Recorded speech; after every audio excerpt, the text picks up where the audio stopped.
So you want to pass your real estate exam? Well, we're going to do it by reviewing national and Texas state questions. You need to do lots and lots of questions in order to pass that exam. And of course, you can't forget about the vocabulary, and more vocabulary.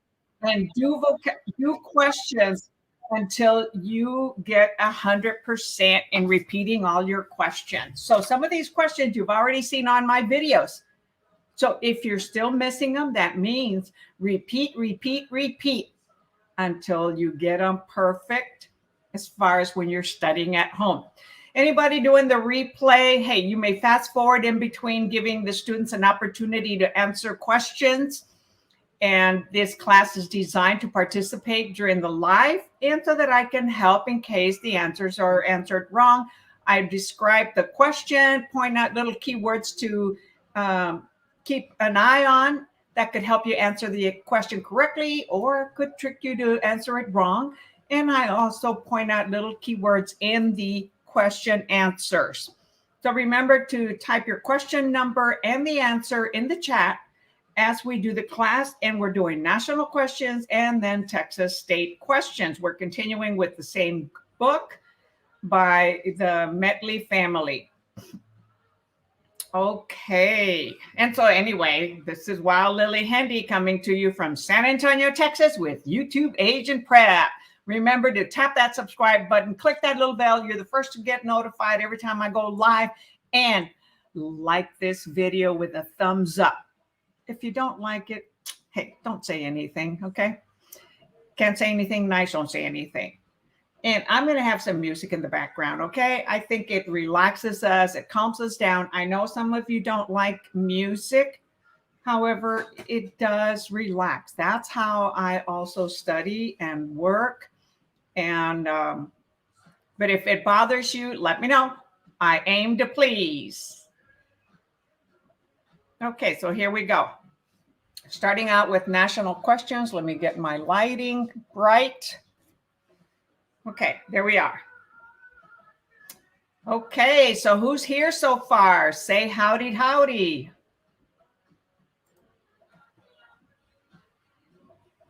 Say hi. I've got at least so far 8 individuals here. And it'd be great if you could watch it on YouTube. However, if you're on Facebook, that's okay. It just provides. Hey, Lisbeth, how you doing? Hi, Brandy Bates. Okay. All right. So we're starting out with question, I believe it's 741 on the national. Okay. Which laws or regulations prevent mortgage lenders from discriminating in extending credit to potential borrowers? So these questions have to do with financing. And I point that out in the description. I typically point out in the description where we're starting, what the topic is, if I remember. Okay. Hi, Jacqueline. That way you can follow along if you happen to purchase the books by using my link in the description. Purchase it through Amazon. I do get an affiliate fee for that. Okay. So which laws or regulations prevent mortgage lenders from discriminating in extending credit to potential borrowers? Okay. A, the Equal Credit Opportunity Act. B, the Truth in Lending laws. C, the Real Estate Settlements Procedures Act. Or D, Federal Fair Housing laws. God, that almost sounds like we did that one last week, but we didn't. We did some other ones. All right, so far, hi, Blake. Hi, Carlos. Hey, that's cool. I got some more dudes on here.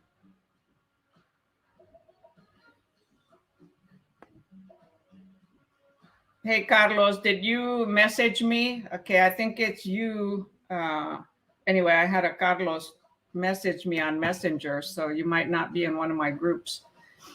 And let's see, so Brandy... Oh my gosh, what the heck's going on here? Okay, sorry, my screen minimized. So I've got B, B, B. Okay, it was you, Carlos. A. So I've got several different answers. And the answer is A. Which law or regulation prevent mortgage lenders from discriminating in extending credit, okay, to potential buyers? And I'll let you know why the second one is not it. So the answer is A, the Equal Credit Opportunity Act, okay? Keywords, what laws prevent them from extending credit, okay, to potential buyers? And it doesn't have to be equal credit. Howdy, Jacqueline. So it is extending credit. So they cannot discriminate from extending credit to everyone. Of course, they've got to qualify with their debt to income ratio, right? So the answer is A.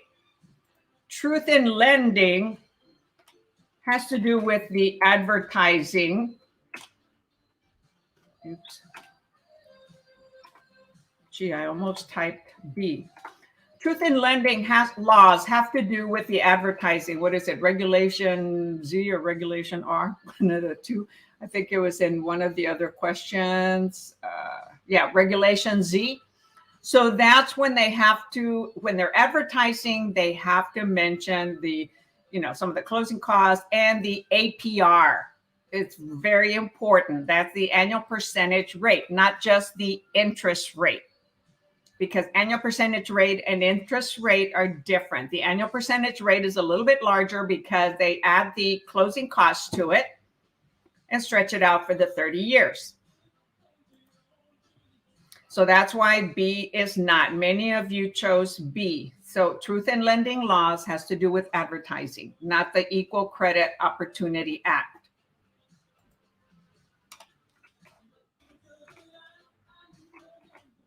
And should you see me typing the wrong answer, please let me know so that I can correct it.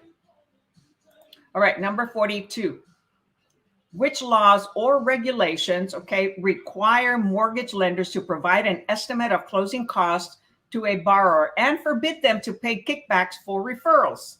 A, the Equal Credit Opportunity Act. B, the Truth in Lending laws. C, the Real Estate Settlements and Procedures Act. Or D, Federal Fair Housing laws. So Lisbeth is on the ball today, answering right away. So the quicker you answer, of course, the faster I can go. However, that doesn't mean it might need a little time to think. And, and know the acronyms. ECOA for Equal Credit Opportunity. Truth in Lending, it's called TILA.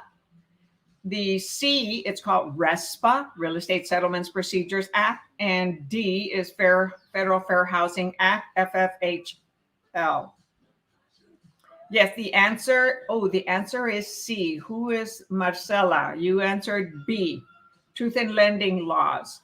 No. So this one, the regulation that provides an estimate of closing costs. Okay, that's the settlement statement, which is now called the closing disclosure, or used to be called the HUD-1. Whenever it's a cash deal, they still use a HUD-1, which is called the settlement statement. Closing disclosure, it's when there is a loan. It has to be delivered to the borrower 3 days prior to close. And that has a list of all the debits and credits. And both sides have to equal. Brandy, yes, please add the question number. That way we all know which number you're answering, because there is a delay, like a 10-second delay between StreamYard and Facebook. So sometimes participants' answers will come later. And so I'm not sure if it's for the current question or for a past question. So yes, please put the question number and the letter answer. All right. Yeah, so the answer is C.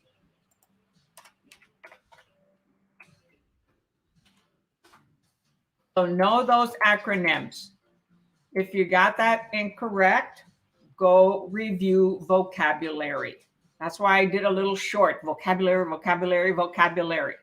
It's crucial. Okay, got it. Great, Brandy. All right, 43. Which of the following are methods used by the Federal Reserve System to regulate the money supply? Give me more money. A, selling securities, printing money, and controlling lending underwriting requirements. B, buying securities, changing the discount rate, and controlling banking reserves. C, printing money, changing interest rate, and selling T-bills. D, controlling the prime rate, trading securities, and purchasing loans. So what does which of the following are methods used by the Federal Reserve System, FRS, to regulate money supply? Type your answer in the chat.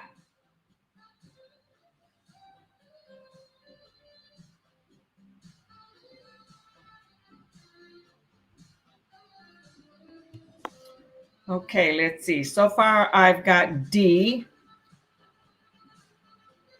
It is not D, Carlos. Take another attempt.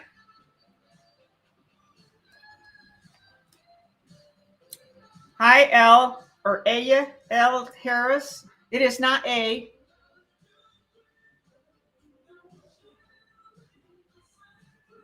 All right, the correct answer here, or should I give you a little bit more? Okay, it's not A, it's not D. So that narrows it down to B and C.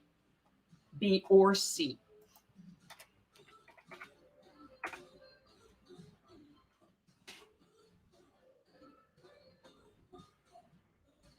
Hi, Delta Airsoft. It is not D. Okay. The answer is 743B. Buying securities, changing the discount rate, and controlling banking reserves. Okay, 743B. So the Federal Reserve System regulates the money supply, right, by means of three methods: selling or repurchasing government securities, primarily treasury bills, changing the reserve equipment for member banks, changing the interest rate or discount rate. The system charges member institutions for borrowing funds from the Federal Reserve System. So the membership institutions borrow funds from the Federal Reserve System. So they are, by means of three methods, they regulate the money, not necessarily printing money. Okay, they do print money, right? So it is for, selling or repurchasing government securities, primarily treasury bills, and changing the reserve equipment for member banks, changing the interest rate or discount rate, for discount points in order to get a lower interest rate for the loan. And the system charges member institutions for borrowing funds from the Federal Reserve System. So we had, let's see, D, controlling the prime rate, trade securities, and purchasing loans. No, so they don't control the purchasing loans, but they do set, they're dealing with trade securities, right? And selling or repurchasing government securities, not controlling. So D, the bad word there is controlling, the prime rate and trade securities. And the other, let's see, what else? What other answer did we have? We had A, selling securities, printing money, and controlling lending underwriting requirements. Okay, each bank has their own underwriting. How, selling securities was one, and then of course repurchasing government securities, primarily the treasury bill, and then changing the reserve requirement for member banks. Okay, whoever the member banks for the Federal Reserve System is, and then changing the interest rate. And that doesn't mention, it's not mentioned on A. So they have three methods, right? The question only said, which of the following are methods used? So they have three methods to regulate the money. They don't, not controlling it, but regulating it, okay? So it is buying securities, changing the discount rate, and controlling banking reserves. Okay, they're not controlling the prime rate and trading security, they're controlling their banking reserves. So the answer, that's B.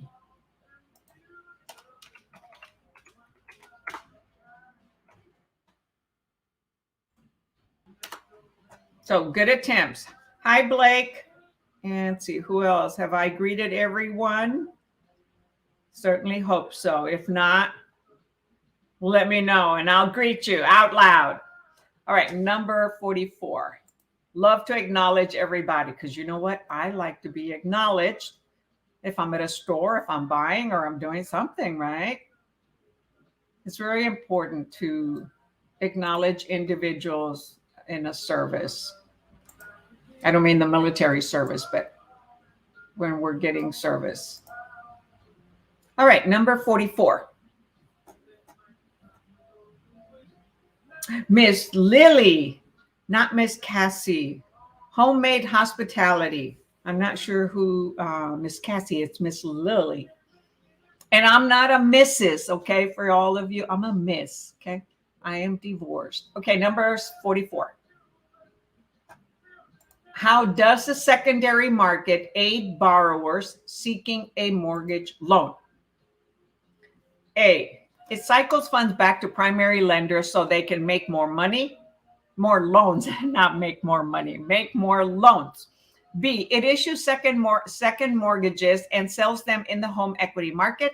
C, it lends funds to banks so they can make more loans. Or D, it pays off defaulted loans made by primary mortgage lenders. So what does the secondary market do? What is its purpose? So how does the secondary mortgage market aid borrowers seeking a mortgage loan? Type your answer in the chat.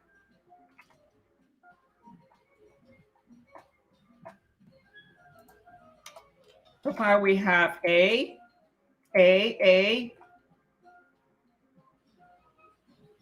So far, so good. And yes, the answer, oh good, more A's. The answer is A. It cycles funds back to the primary lender so they can make more loans.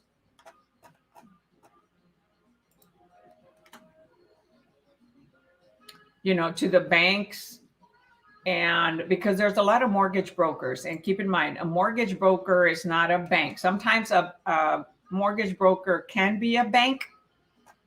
However, mortgage brokers are like us, a real estate broker, independent contractor, right? And we can serve different individuals. So mortgage brokers have many lenders, many banks that they can work with. The lender, the main banks are like Wells Fargo, Chase, you know, International Bank, you know, a whole bunch of others, Citibank and whatever. Mortgage brokers can typically close loans much quicker than a lender, a bank, I should say, because the mortgage broker is the lender. Is the music bothering anyone? What happens to me is I don't focus on it. I start focusing on what's in front of me and what I'm listening to there. But if it is, let me know. Okay, Marcela, you got it. All right, number 45. The major organizations operating in the secondary mortgage market are A, Fannie Mae, Freddie Mac, and Ginnie Mae. B, Fannie Mae, GMAC, and MGIC, Magic. C, Freddie Mac, FHA, and VA. C, Fannie Mae, Freddie Mac, and the Federal Reserve.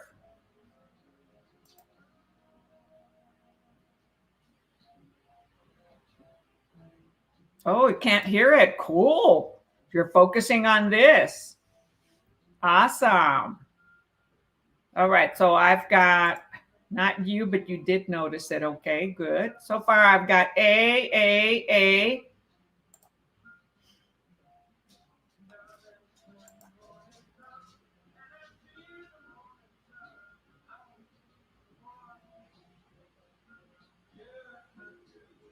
Yes, we are doing national homemade hospitality. So you may stay here for the national questions. At the end of class, I do some Texas State.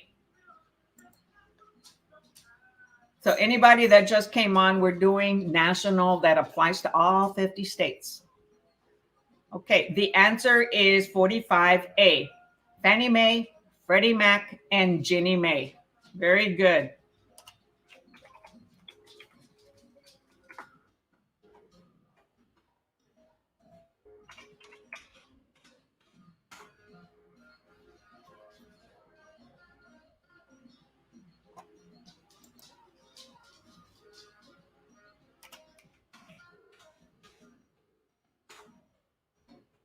All right, so let's see. You wrote D, secondary.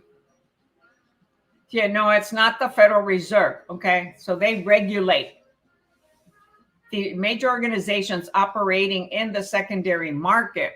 These are Fannie Mae, Freddie Mac, and Ginnie Mae. They buy back loans. The other one, let's see, the secondary market cycles, okay, funds, right, to primary lenders.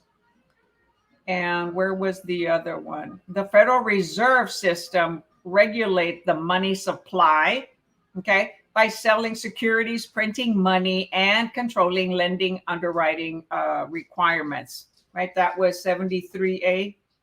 Want to make sure, 43A. What was 43? No, 43 was B, right? Oh, yes. No, I thought 43 was A. Did I type it wrong? No, it's right. They're buying securities, not selling securities. They're buying securities, changing the discount rate, and controlling banking reserves.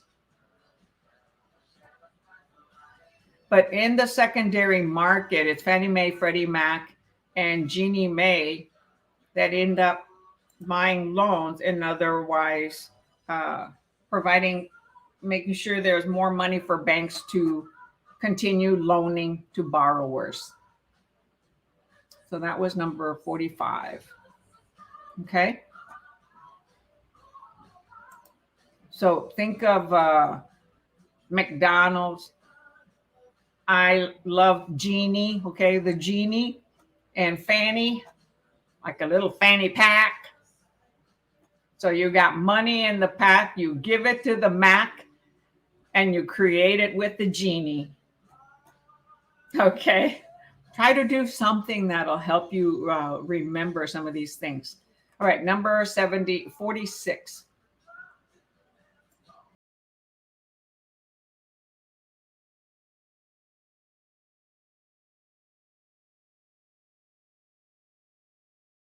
Disco music, man. It was still popular. I mean, it is, but not for dancing places. All right, number 46. What is the role of Fannie Mae in the secondary mortgage market? Oh, I see, Jacqueline. So secondary is what confused you. Yeah, they're in the background. Okay. Sorry, I showed the answer was A. All right, so 46. What is the role of Fannie Mae in the secondary mortgage market? Okay. A, it guarantees FHA backed and VA backed loans. B, it insures FHA backed and VA backed loans. C, it purchases FHA backed and VA backed loans. Or D, it originates FHA backed and VA backed loans.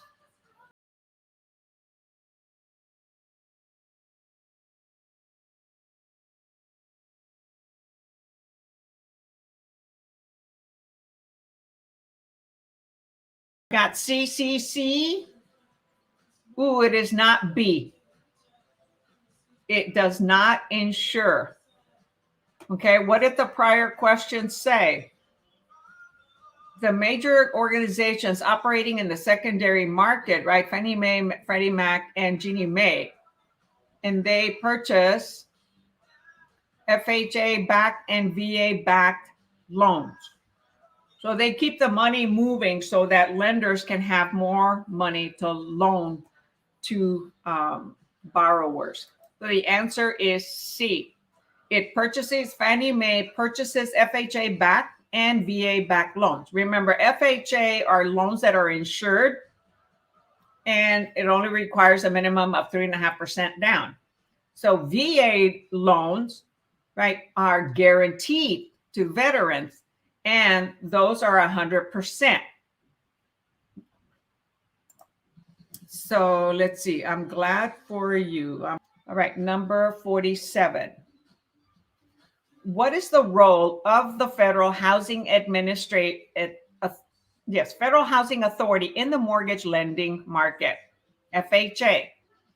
A, it guarantees loans made by approved lenders. B, it insures loans made by approved lenders. C, it purchases loans made by approved lenders. Or D, it originates loans made by approved lenders. So I just mentioned what FHA type of loans are and VA. So hopefully you heard me or noticed it.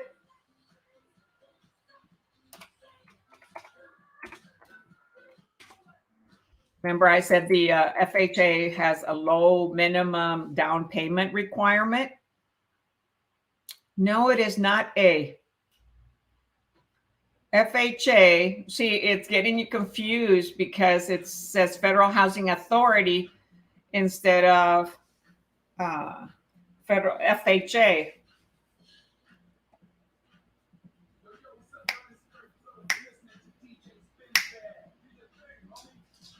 The answer is B. It insures loans made by approved lenders. So most lenders and mortgage brokers do FHA and VA. FHA are insured. VA are guaranteed.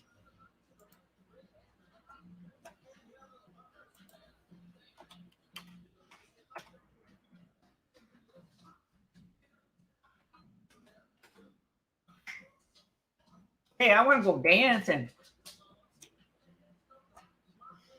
Miss Lisbeth, no. Okay. FHA insures loans for the life of the loan. VA guarantees it to veterans. Okay, so let's see. Jacqueline said, "Oh my God, my instructor had COVID for first day of class, so I'm teach myself with modern real estate practice, issued by instructor. I need all this." Yes, homemade. I'm not sure what your first name is. Okay. However, there's different, books out there that are prep books and YouTube videos by different instructors. I recommend highly Prep Agent. And there's another one, and they review, and even Prep Agent. I've been using music on and off for some time. So I noticed the current video that, hi, Cassie. Oh, that's what you said earlier. This is hi, Cassie, Miss Cassie. I thought you were saying me, Miss Cassie. So you are actually Cassie. You weren't calling me Miss Cassie. Very good. So do y'all get that? FHA. Oh, wait, don't get ahead and start answering 48, Lisbeth. She's moving right along. So 747 was B. Did I type that? Yeah, 747B. So lots of free sources out there, especially on YouTube. 748. What is the role of Veterans Administration, VA, in the mortgage lending market? A, it guarantees loans made by approved lenders. B, it insures loans made by approved lenders. Or it purchases loans made by approved lenders. Or D, it originates loans made by approved lenders.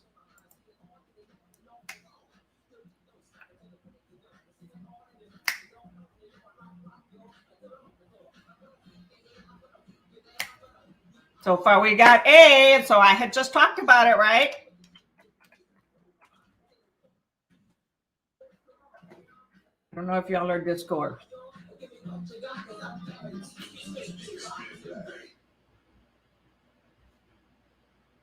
Oh, crap. Oh, yes.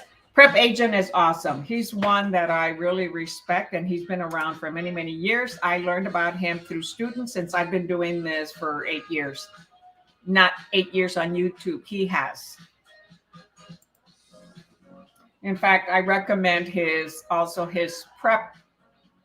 You can buy his prep class by going to his Facebook page. If you like his Facebook page, then you get a discount for his prep courses, and he's got tutors you can hire, and it's available for a year. I believe his tutors are $75 an hour, and he's got one that's name is Stu, and Stu is really good. And the other lady, it's Michelle, gosh, I can't remember. She's really good too. I remember Stu because he showed up in my class one day, and I thanked him for that.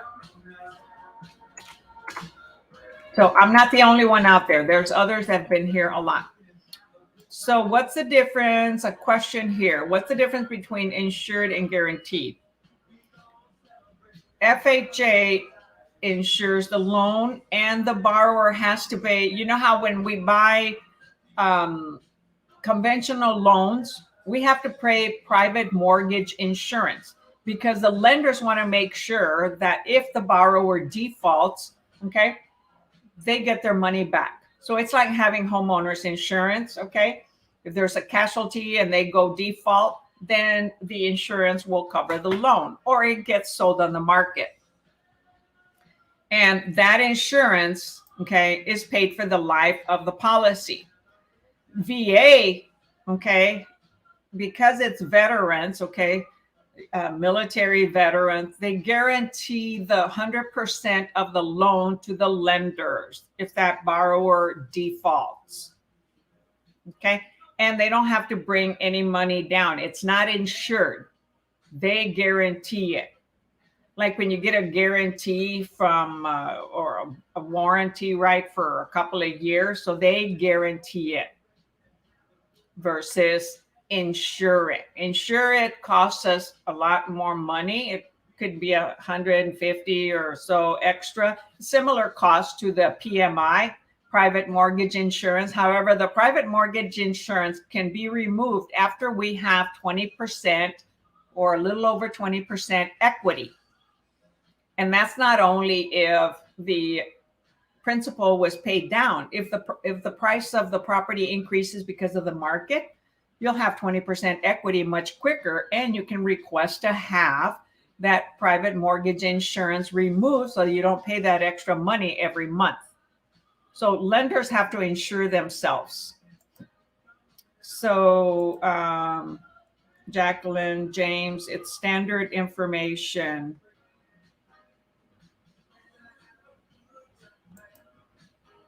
Okay, so what are you replying to, Jacqueline, when you say they are not updated videos? I'm not sure. And then Jacqueline, Homemade says, Jacqueline, James, it's standard information. Okay. So if y'all can explain. Brandy, I joined for a month a while back and did a private session with Stu last week. Okay. Yeah, he's good, huh?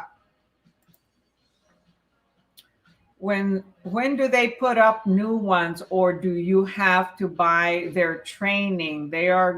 Just need new videos from them. What do you mean? The videos that are on Prep Agent's website or other YouTubers, some of them do not update their videos. There are some channels that their videos are 1 year or 2 years old.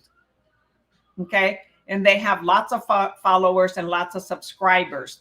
The national portion of most does not change much. So a lot of them focus on national, but there are some channels that have state for all 50 states. Well, every time some state laws change, then there's going to be some changes. However, the majority is still correct. One of the old books that's in my description, Texas Real Estate Sales Exam, 4th edition. It's a really old book from 2006 or 7. National are really good. The state, a few of them are outdated, but that is an awesome free book on the internet. You can buy it if you want the book yourself, or you can download it from the internet. It's called Texas Real Estate Sales Exam, 4th edition. It's in the description below. That one, students have loved that, okay, because it also includes vocabulary and explains the answers. Okay, so not everybody updates their videos. I think Prep Agent does, but most of his state-specific videos are, you have to purchase his course. Every now and then he does different state-specific. However, it's pretty rough to have 50 different instructors or one instructor or YouTuber do the state for every single state. Okay, we have to be very careful that we do it correctly. So then Brandy's, honestly, I couldn't figure out the site, so just watch YouTube videos on repeat. Yes, it works, okay? He's got almost everything that he does on there. He ends up posting it on YouTube. Yes, exactly. And Brandy says, I passed the state but failed national. I'm trying again this Saturday. Oh my gosh, Brandy, you're one of the lucky ones that made it through the state exam. The majority have difficulty with state. Oh, YouTube, yes. How do I get their tutoring? Oh, you actually, his link is in my, I have an affiliate, okay, with Prep Agent. And so I have the link down there on a section that says prep books or prep courses. And you can click for the course on there and you'll get a discount since I became an affiliate for Prep Agent. And then you get to purchase it for a whole year. And on there, you can then hire a tutor. First, you have to purchase the course, and they've got flashcards and personal videos that they don't post on YouTube, okay? One-on-one, things like that.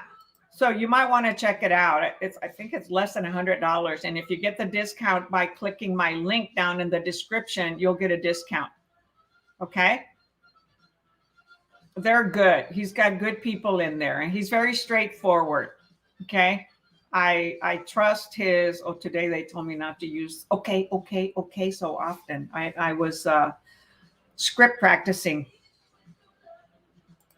So I don't know most of the other individuals.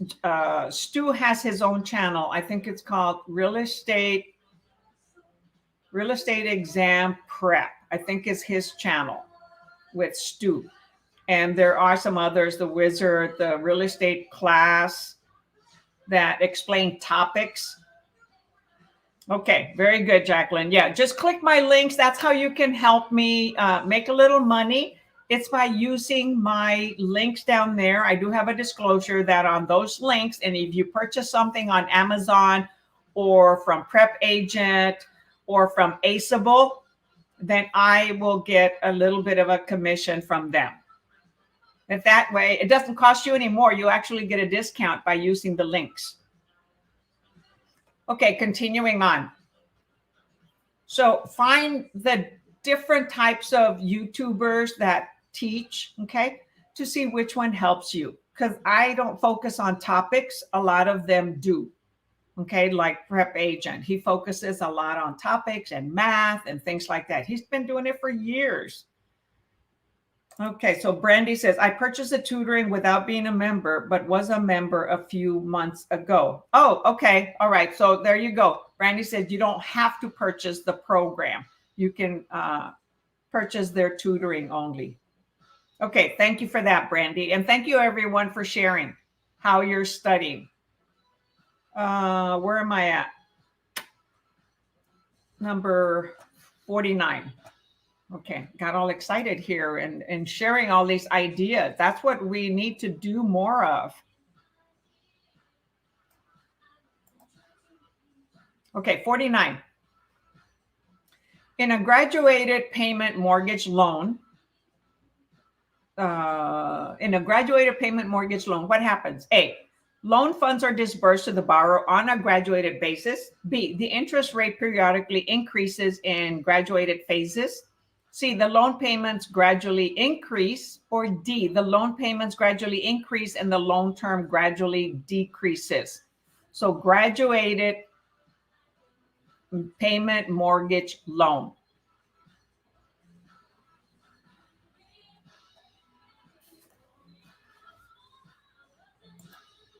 You got a thanks there, Brandy, from Jacqueline. Good job. We're all here to help each other. I wish I had my business page active so that you all can comment on there and help each other out and post your results and all that. You can do it on my Facebook group, or you can also do it here on the YouTube channel. Okay, Carlos says A. It is not A. So what is a graduated payment mortgage loan?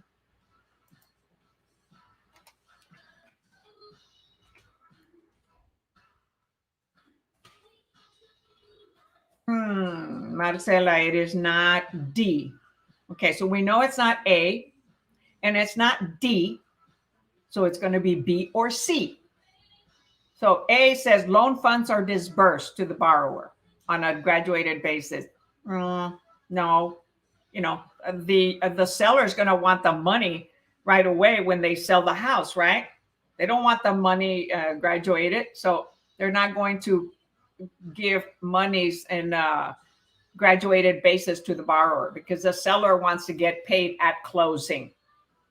Now, if it's a construction loan, then it's considered an intermediate loan, right? And so that is just during the construction phase. And then they call it draws. They take money out to buy material. D said the loan payments gradually increase and the loan term gradually decreases. No, once there's a fixed loan term, it doesn't change. Okay, if it is a 15-year or 30-year, that doesn't change. And even if it's an ARM, okay, a adjustable rate mortgage, they are fixed terms. You can pay off early, but there could be a penalty. Okay, so it's either B or C. The interest rate periodically increases in graduated phases, or the loan payments gradually increase. That sounds more realistic. So graduated payment mortgage is to help somebody who can't be doing the payment full, and maybe they got a job or they're getting a promotion. So they'll start out with a smaller payment, and whatever interest is not paid is added to the back of the loan. Therefore, eventually their payment's going to increase to where it'll cover the full principal and the full interest. So the answer is C. The loan payments gradually increase. Interest rate doesn't change. Okay, that is not an ARM. Okay, it's a graduated payment mortgage loan. So the payment gradually increases because the borrower needed time to get the promotion and start paying the normal. So the lender provides these types of loans sometimes. However, the loan gets bigger and bigger because the interest that is not paid every month is added to the end of the loan. I better make sure I write the correct answers. So good.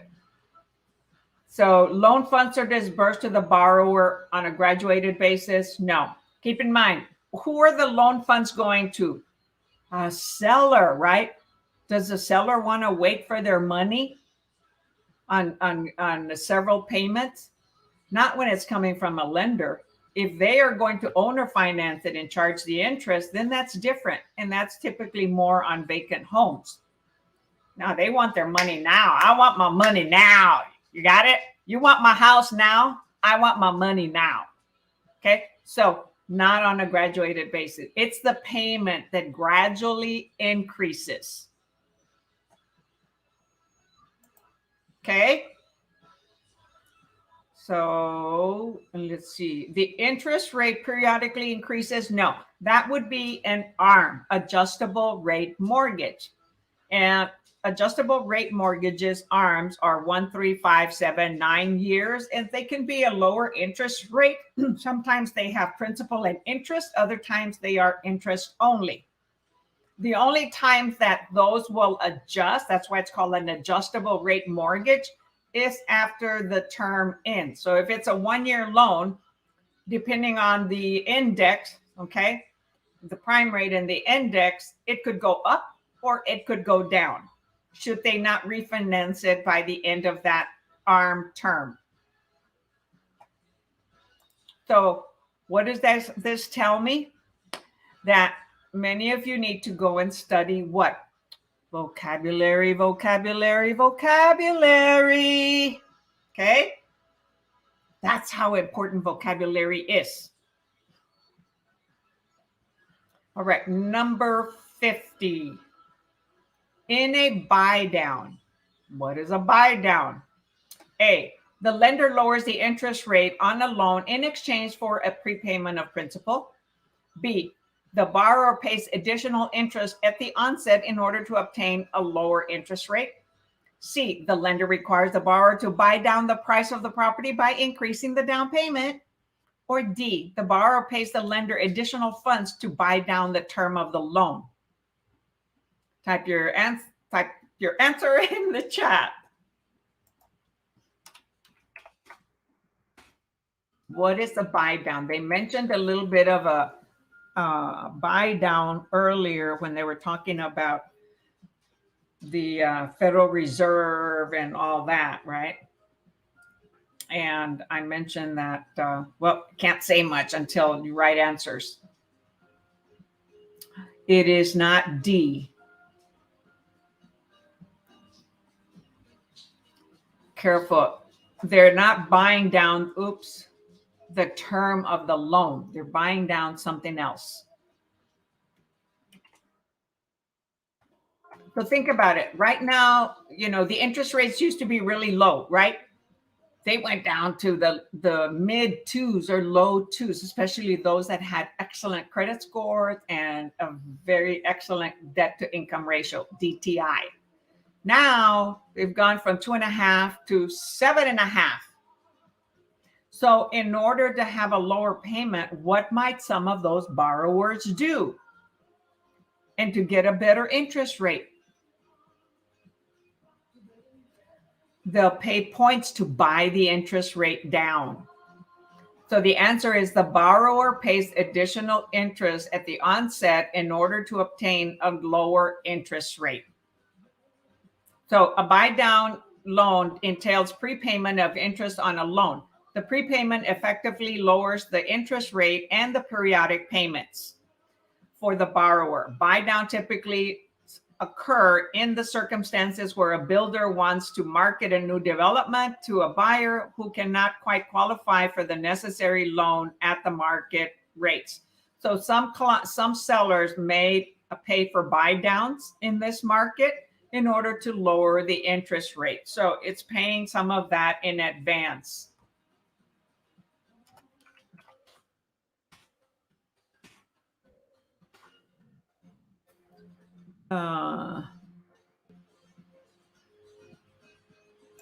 Okay, what's the difference between that and a discount point? So a discount point also, the borrower pays maybe 1%, 1.5% in order to drop the interest rate a quarter, a half. And the buy down, they're basically, let me Google it,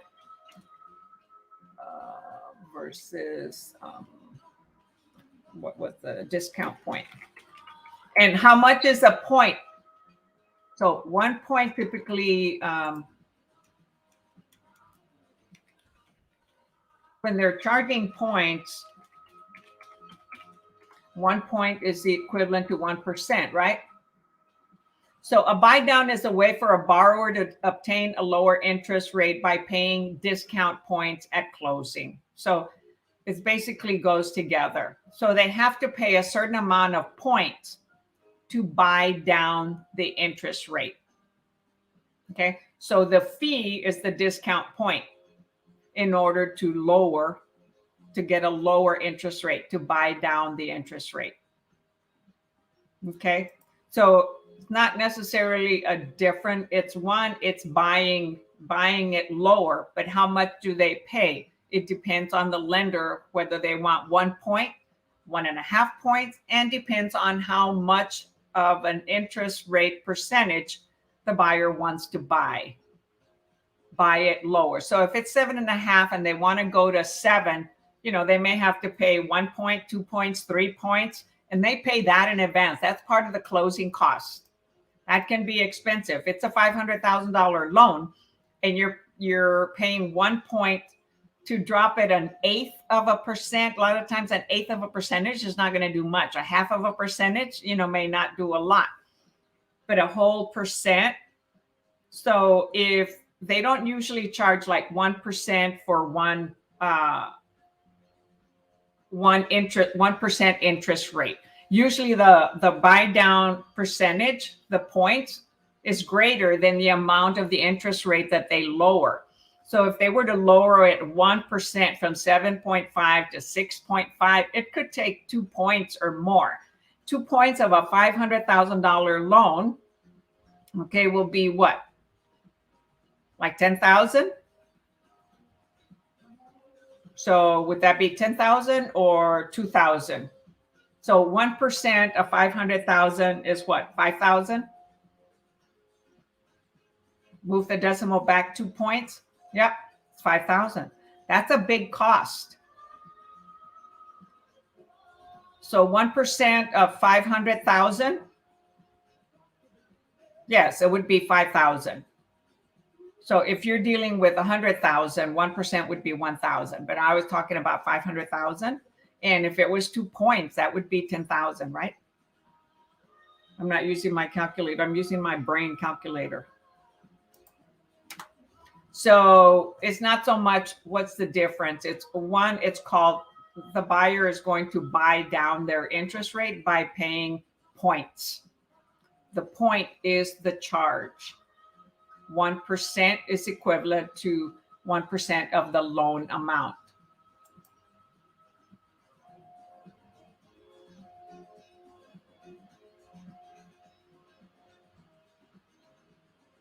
So they're paying that upfront fee, okay? But then their monthly rate, their monthly payment, okay, for the is going to be less. So let's see how much. Oh, here, look, here's an example. How much does 1%, 1 discount point lower your rate? 0.25, 0.25%.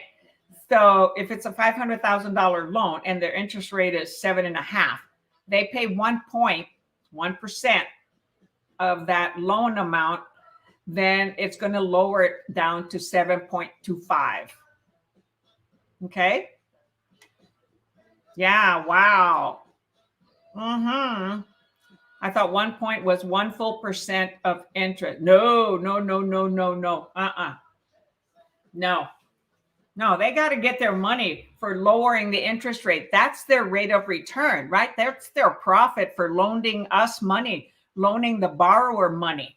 So their rate of return, how much are they going to get back for the money they're loaning you? The higher the interest rate, I mean, that's awesome for them. Okay.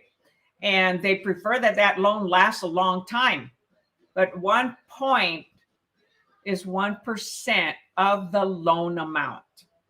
And according to Google right now, I don't know if that's current status, it only lowers it 0.25%. So if they wanted to lower it a whole 1%, it would actually be 4 points, 4% of the loan amount, not the purchase price amount, the loan amount, right?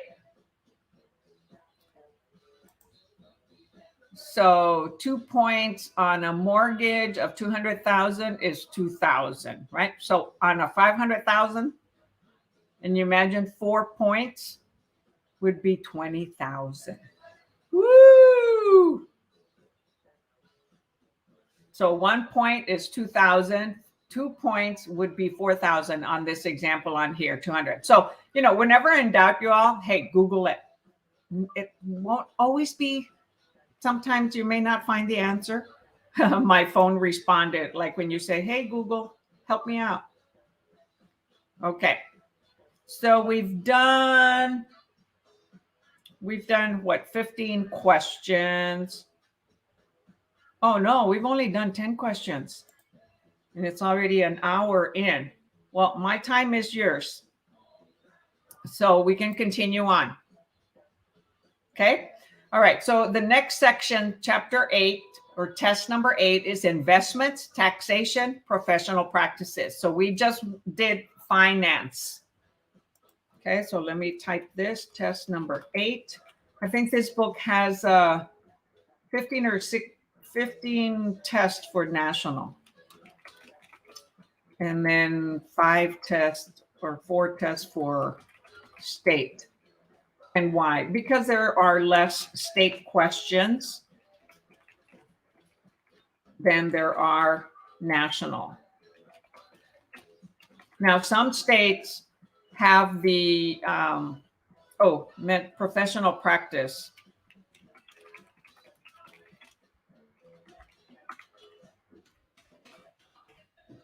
Okay, so that's the section we'll be covering now.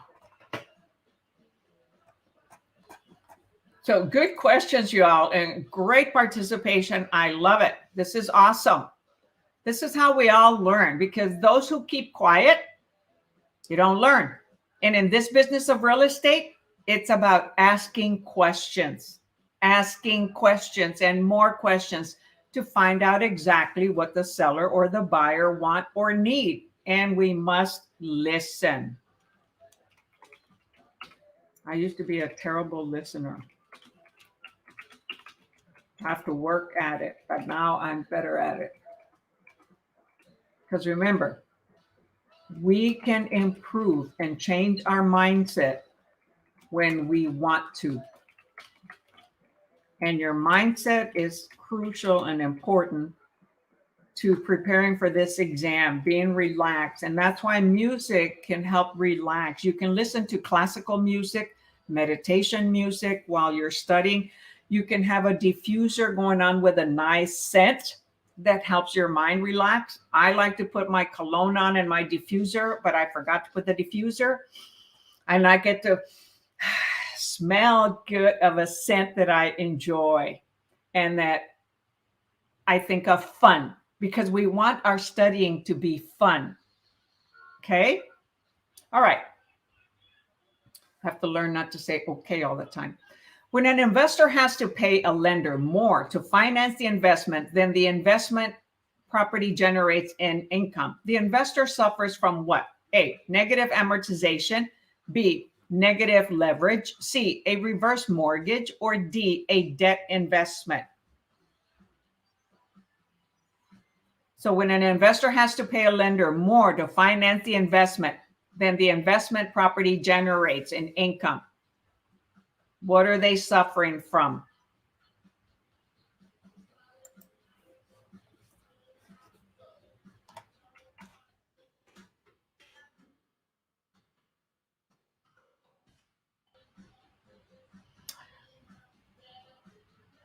No, it is not negative amortization. They have not started paying on the loan. So they're going to be paying on the loan. However, they're paying more in the financing that they're bringing in. And you would say, well, why the heck are they buying a property like that? Well, there's different tax shelters. Okay, so I've got A, D, A, and B. The answer is B. It is negative leverage.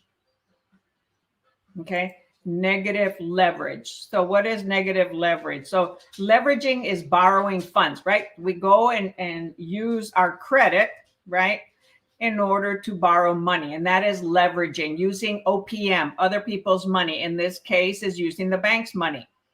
And so it's leveraging funds in order to make an investment that is larger than your own resource permits you to do directly.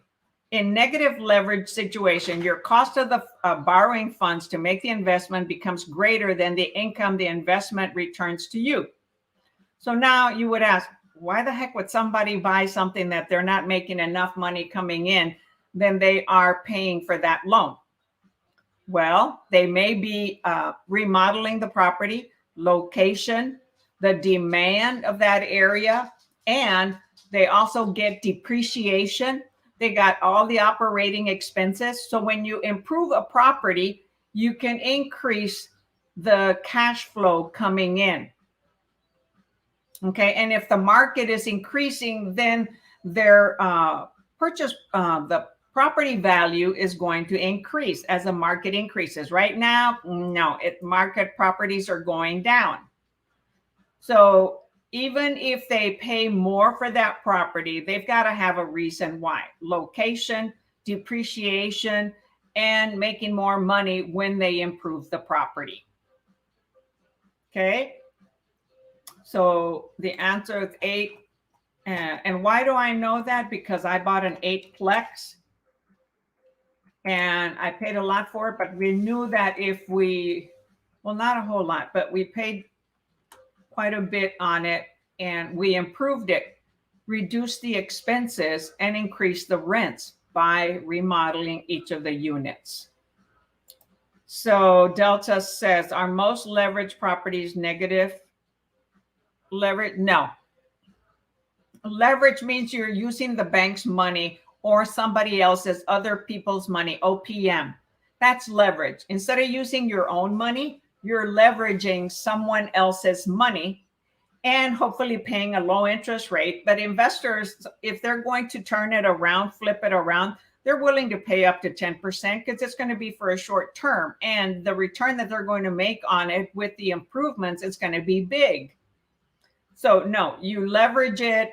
You know, most of the time it can be a positive leverage, especially when the interest rate was really low. It was a great time to make investments. Okay. Cheap money, inexpensive money, low interest money. Okay. Is awesome leverage. But negative leverage is still okay. They've got to have a reason why they're doing it. There's somebody that knows the market and understands how to leverage money. So should you ever become an investor, better take investment courses, read books. I did a lot of that. I almost got a college degree in investing. Okay, 8.2. Cost recovery is allowed as a federal tax deduction. Okay, cost recovery is allowed as a federal tax deduction. There comes my Spanish accent. A, principal residences that do not have a home office. B, income properties. C, land. D, commercial properties owned by the federal government. So cost recovery is allowed as a federal tax deduction.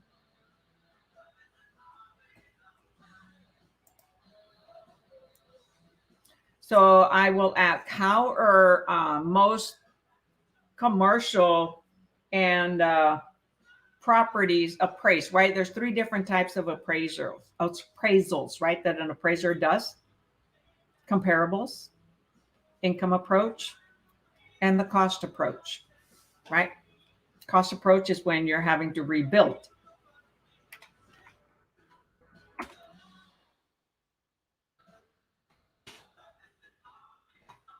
All right, so far so good.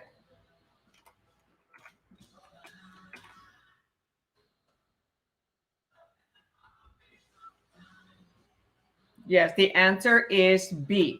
It is on income properties. The cost recovery is allowed as a federal tax deduction. There's going to be a lot of cost. Okay, the insurance may or may not cover it all. And we always have also a deductible. Sometimes the deductible can be really high. And so that's a federal tax write-off. And so if the cost of material has gone up and the insurance may not cover it all, then that is a tax write-off, right? Because it's an investment property. Okay, it's an income property. We buy investment properties, right, to generate income, unless we're buying it for a family member.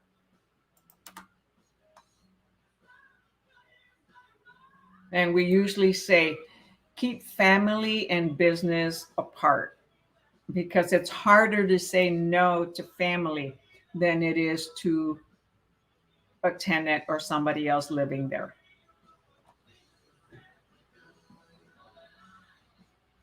And those income properties, excuse me, don't have to be commercial, okay? They can be residential properties, single residence, duplex, triplex, fourplex. That's considered, right, 1 to 4 residential. Once it goes over 4, then it becomes a commercial loan. All right, number 3. No questions. All right, but everybody got it right. Awesome. So a homeowner paid $200,000 for a house 3 years ago. Okay, 3 years ago. The house sells today for $239,000. How much has the property appreciated? A, 8.4%, B, 6.5%, C, 19.5%, or D, 16.3%. So you would use your T formula here, right?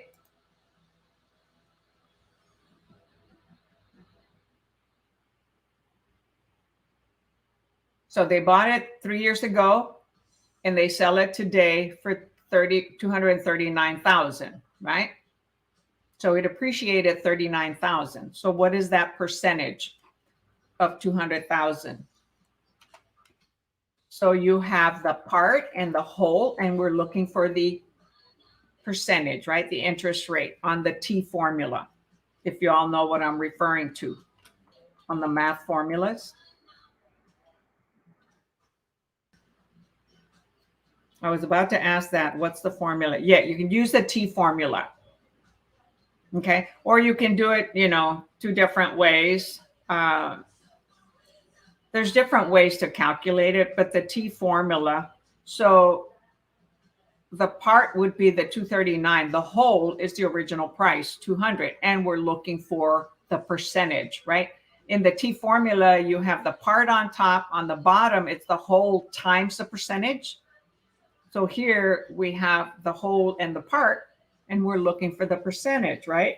So it's going to be 1 divided by the other. So you can,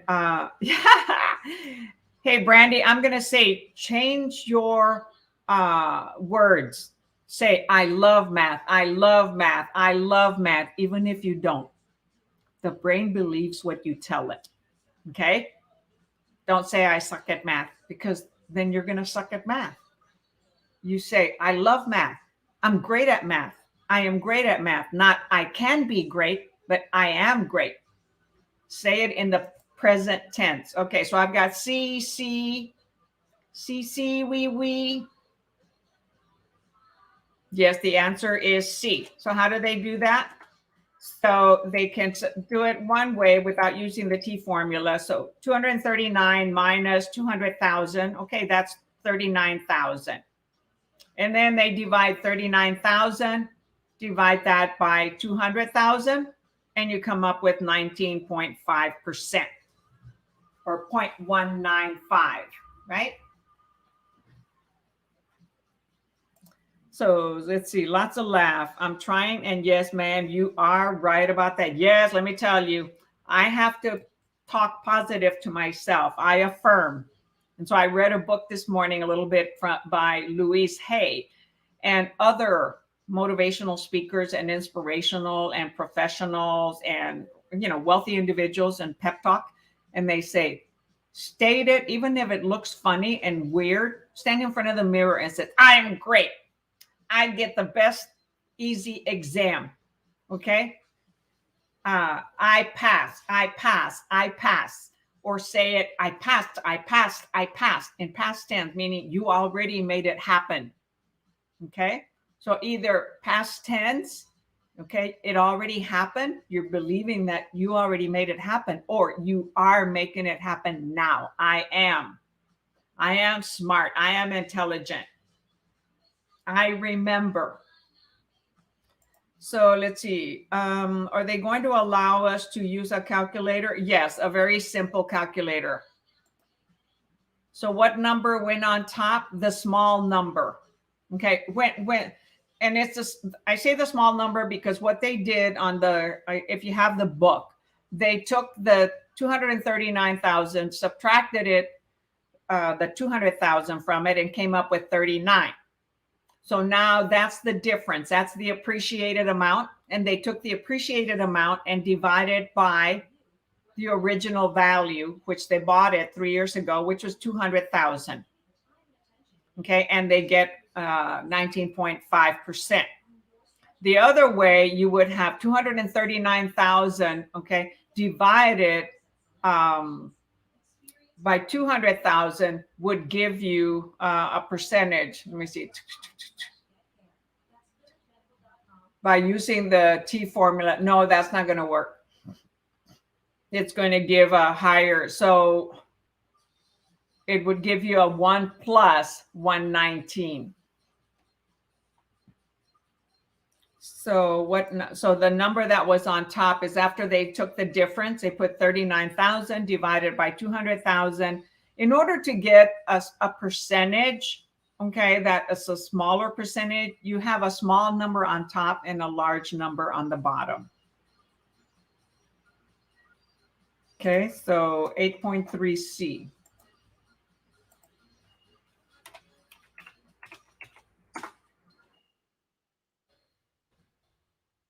And so I would have thought the T formula should have worked, but not the way that I'm saying it.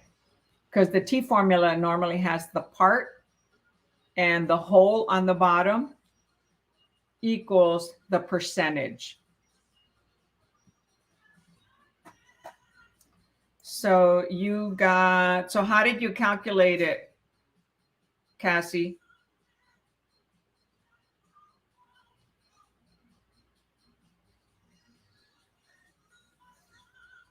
So it's not going to work just the T formula just by, if we do 239,000 as the part, okay, mine divided by 200, it's not going to work that way.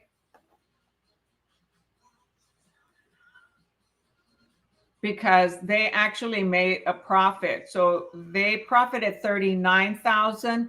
So the percentage would be 1 point something, okay, percent. So let me, what am I trying to do here?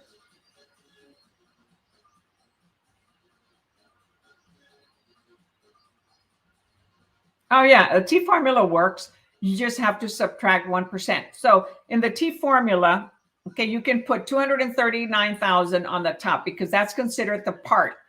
It's the part greater than the whole. The whole was 200,000 because that was the original value. Okay.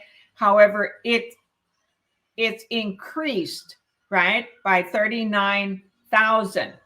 So when you do the T formula, you have 239 on top, 200 on the bottom. You come up with 1.195.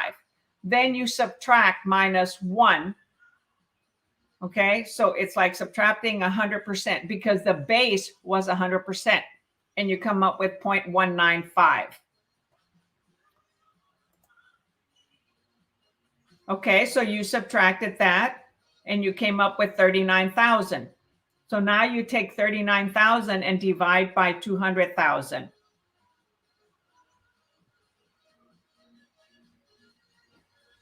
Okay.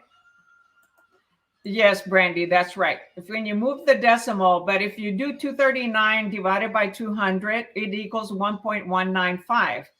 And since they profited here, you must subtract a 1. Okay, because the value of 239,000 is actually 100% plus 0.195. So it's 1.195 is the actual value of the property, which is equivalent to 239,000. Okay, so I didn't know to subtract. Yeah, you can, that's doing it, you know, a little bit without using the T formula. Okay, so let's see. Delta says, I normally invent math strategies when doing math questions. Ah, okay. Hey, that works as long as you get the right answer, and you can always work it backwards. so that you can come out with, you can work the problem and then work it backwards to make sure you end up with one of the other ones. And so, yes, the answer is 0.195. Move the decimal 2 places, becomes 19.5, which gives it answer C, right? Yes. Okay. So yes, you can use the T formula, but remembering to subtract 1. All right, number 4. So any more questions on that one? Yes, okay, awesome. The primary tax benefit in owning a non-income property such as a residence is what? A, depreciation of improvements. B, appreciation of land. C, a deduction for cost of operating the property. Or D, a deduction for mortgage interest. Remember, it says non-income property such as a residence. Okay, our primary residence. So the primary tax benefit, the tax shelter, one of the biggest things for purchasing our own home. We get to write off certain things.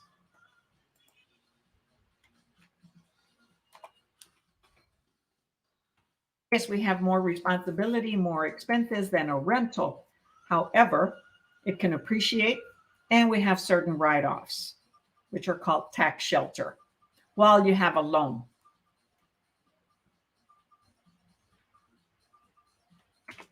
All right, so far it is not A. No, it's not A. That is not a tax benefit. I mean, yes, the property does depreciate, okay, but that is basically done on investment properties, not on personal properties. Oh, only 2 D's, the 3 D's. Okay, the answer is D, a deduction for mortgage interest. We get to write off the interest and the property taxes. They didn't mention that, okay?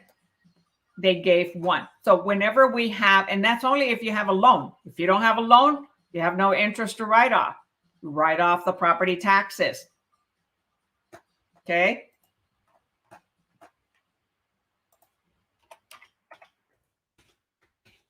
So that is a good tax shelter for owning a home, as long as we have a mortgage. We get to write off 100% of the mortgage on the taxes, okay, and also the property taxes. Depreciation of improvements, okay, that is on investment properties. So an investment property can be depreciated 27.5 years every year, an equal percentage of the basis, okay, not of the new value, but of the basis that was paid for it. Okay, and land appreciates, so that's not a tax benefit. Okay, we don't depreciate land as a tax benefit as we depreciate improvements on an investment property.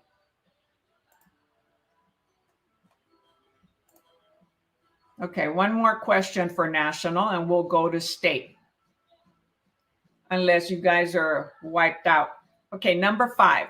A house sold for $250,000. The seller paid a brokerage commission of 6%, legal fees of $600, and had other closing costs of $1,500.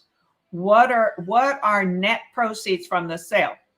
So you need to know what a net proceed is, what the legal fees, commission, closing costs, vocabularies, okay? So is it 235, A, B, 234, C, 233,500, or D, 232,900? So house sold for 250,000, and they paid a 6% commission on that, plus legal fees of 600. So you would be adding the commission and the legal fees, that's part of the closing cost, and also an other closing cost of $1,500. So what are the net proceeds? So first calculate 6% of 250,000, right? And figure that out.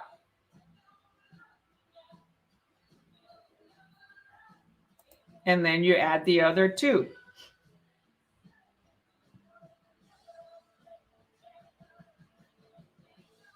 Type the answer in the chat.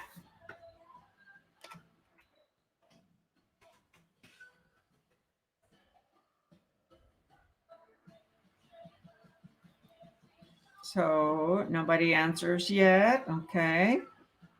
Calculate math problem. 6% of 250,000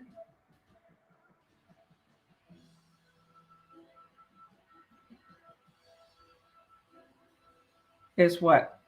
15,000 plus 600 plus another 1,500. That comes to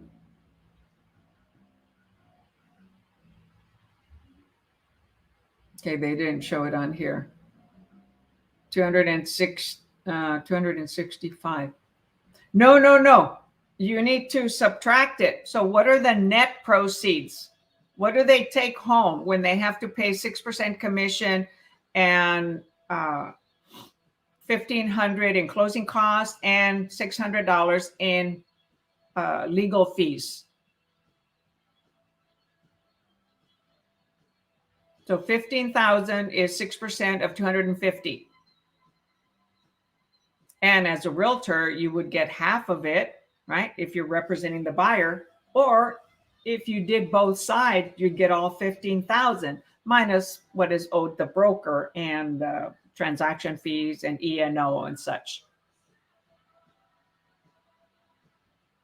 So 15,000 plus 1,500 is 16,500 plus 600 is 17,100.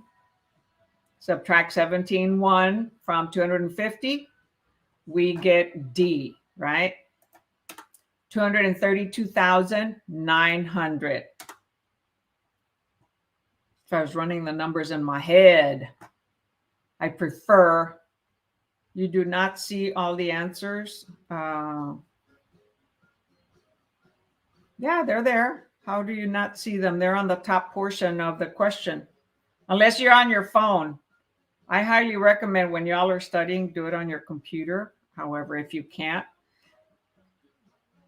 and if it's not clear resolution, how what homemade, Cassie?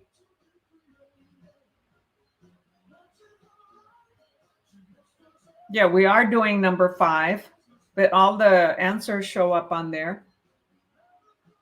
I mean, 6, lots of laugh. My brain. Yeah, we're not doing 6. I am so confused. So Jacqueline, you're confused about what? You got the right answer. So what are you confused about? So Cassie got lost. And Brandy was thinking of question number 6. Yeah, that's what happens when I show more than one question at a time. Sometimes I can enlarge it, but then I'm doing smaller, larger, smaller, larger. So Cassie, you got lost. Oh, you got lost, but you answered. Oh, you didn't answer the question. Okay, I got it. Okay, you hadn't answered the question. Yeah. Okay, so 6% of 250,000 is 15,000 plus 600. So it's 15,600 plus 1,500 closing costs. Okay, so that comes out to 17,100. Subtract that from 250,000, and that is the net, the difference of that. And so that becomes 232,900.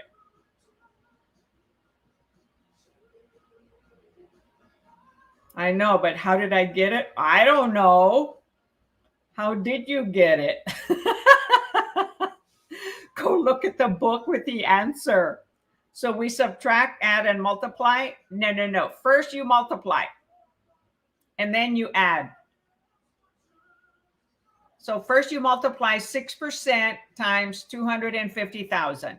That gives us 15,000. Okay, so that takes care of the commission. They are paying 15,000 commission. And it says you're also paying $600 of legal fees. So to the 15,000, then you add 600. That's part of the closing costs that they're going to have. Okay. The commission is all paid at closing. Okay. From the money that the buyer brings in from the lender or cash. And then you're adding 1,500. So all these costs will go into the settlement statement or the closing disclosure or a HUD-1. It's where the debits and the credits go. So after you add those three amounts, 1,500, 600, and 15,000, then that is subtracted from 250,000 because the cost of selling that house is costing him 17,100. Okay. So the cost of selling the house, 17,100, subtract that cost from 250. So his net that he takes home is 232,900. And that's because they don't have a loan. Okay. Yeah. I researched a board. Okay. And so I researched 3 or 4 different boards a week ago, and I forgot to bring it up. So I will thank you for making a comment on that. Yes. So I'll look to access the board. This program doesn't have a board, and neither does StreamYard. So I had to find a board, a whiteboard on the internet, and I found some free ones. So let me see where I have that board. I think I put it under my YouTube. Well, right now it's not the time to do it, but I did find some boards. So I will go and make sure that I have a board out next time should we be doing some questions like this. Yeah, I can't find it right now, but I did do that. Okay. Okay, I love math. That's right. I love math. I love math. I'm excellent at math. Where did the 15,000 go? So the 15,000 is part of their expense. Their expense is paying the realtor, the broker commission. Okay, 6% is the commission. So 6% of 250,000 is 15,000. So you add, that's one of the expenses that seller has to sell the house, plus 600 legal fees. Okay, they probably closed it with an attorney who they can also be escrow officers, and they paid 1,500 closing costs for all the documentation, for any other research, maybe title, search. So you add those 3 numbers, 15,000, 1,500, 600, okay? 17,100, subtract that from 250. Yes, I should have, I need to get a board. Oh, here's a whiteboard. Let's see, which one is easy?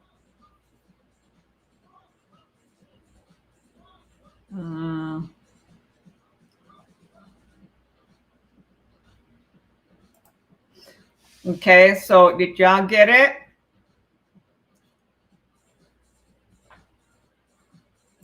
You get where my brain is tired? Yes. So we've already done this an hour and a half. Sometimes we go 2 hours. So we can skip the Texas State, or we can do Texas State, because I did put on the comments that we were doing state. I'm okay with it, but yeah, I can see your end, okay, that you could be tired.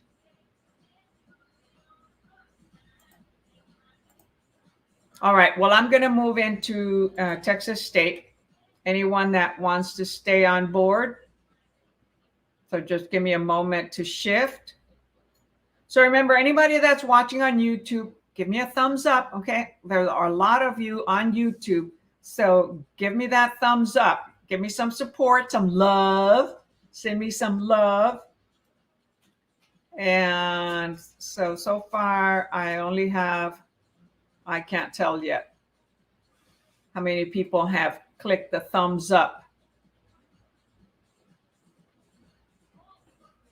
I only have 3 people, and there's a whole bunch of you on YouTube. So come on, give me more thumbs up. Give me some support, some love. Texas. Where's my Texas questions? Okay, there we go. Okay, 11:6.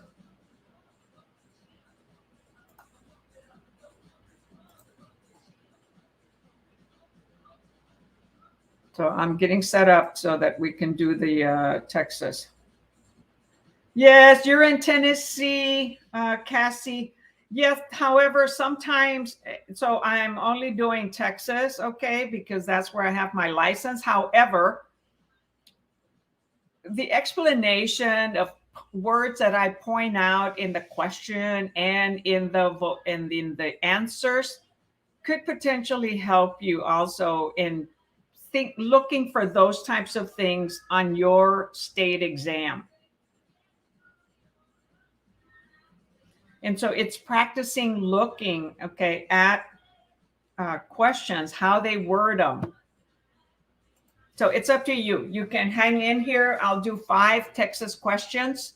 Okay, so let's see. You're very welcome, Cassie, Brandy. Good night, everyone. Thanks you so much. I will be back on Saturday before I take my exam. Okay, awesome. So, all right. So Cassie's in Tennessee, Brandy in Tennessee. Oh, hi, Sandy. I haven't said hi to you. And then there's Taylor. Glad to catch you live. Thank you so much for responding to me the other day. Oh, yes. You're awesome. You're welcome. Okay. So here we go with Texas State. So we'll do about 5 questions. Okay.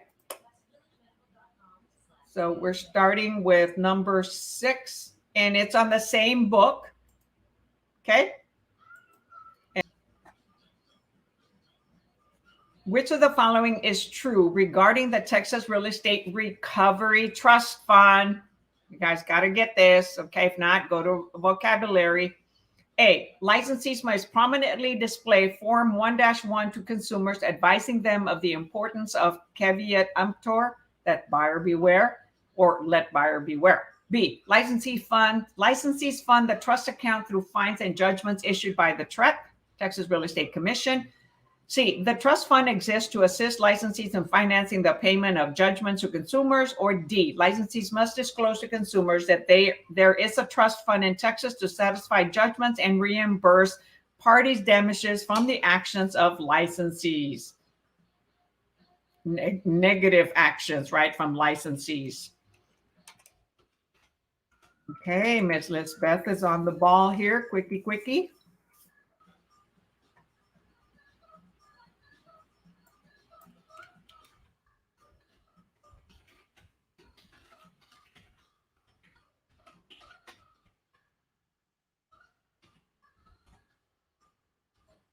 Okay, so far I've got D and B.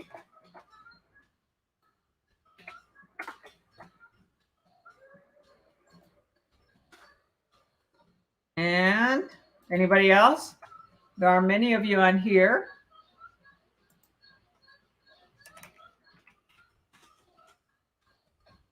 And yes, the answer is D. Licensees must disclose to consumers that there is a trust fund in Texas to satisfy judgments and reimburse parties' damages from the actions of licensees. And licensees do have to pay it back. But it's not like they have to pay it back within, a month, 30 days, 60 days. They are allowed, we are allowed time to pay that money back. Our damages are covered by our E&O after the deductible, right? Depending on, what the situation is. All right, number 7. Which of the following is true regarding one's license status? A, sales agents who will be suspended must notify their broker in writing 3 days prior to the suspension. B, brokers who will be suspended must notify their sponsored agents of such an action within 7 days following the suspension. C, if a sales agent's license is suspended, the broker has 7 days to request a hearing. Or D, licensees with suspended licenses may continue paid advertising, but must immediately cease all other brokerage activities. Whoa.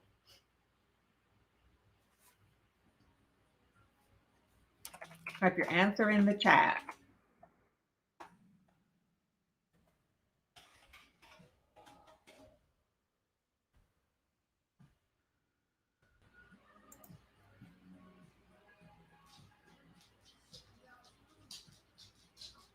Okay, so far we've got A from Lisbeth.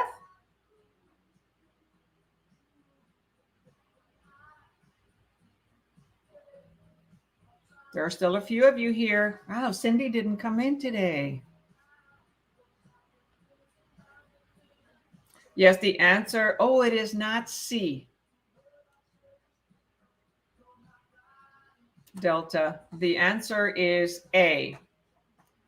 Sales agents who will be suspended must notify their broker in writing within 3 days prior to the suspension.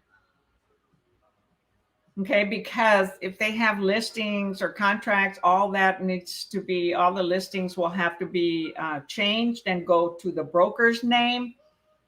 If they have transactions on the record, they'll probably have to refer the transaction, assign another realtor, okay, by the broker. And once they're suspended, they're not going to make any money, okay? They did something illegal. So we had someone answer C, Delta. If a sales agent license suspended, the broker has 7 days to request a hearing. No, it's the realtor that has to request a hearing. But the realtor, the sales agent, okay, the Texas Real Estate Commission will evaluate the complaint and find out and determine whether it is justifiable to hold a hearing. Then Texas Real Estate Commission will schedule the hearing at the court, as the county court where the agent is. Unless they don't reply to them, then they'll schedule it in Austin. So the realtor has a choice of doing it in their county or where TREC is located, which is in Austin.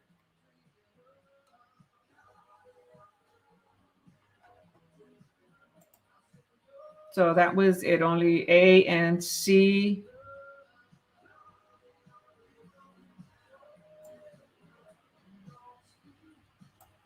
Okay, number 7.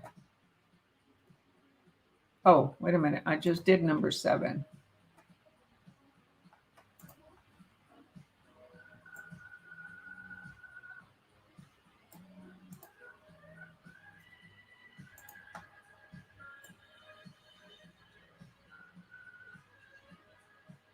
Gosh, doesn't do it.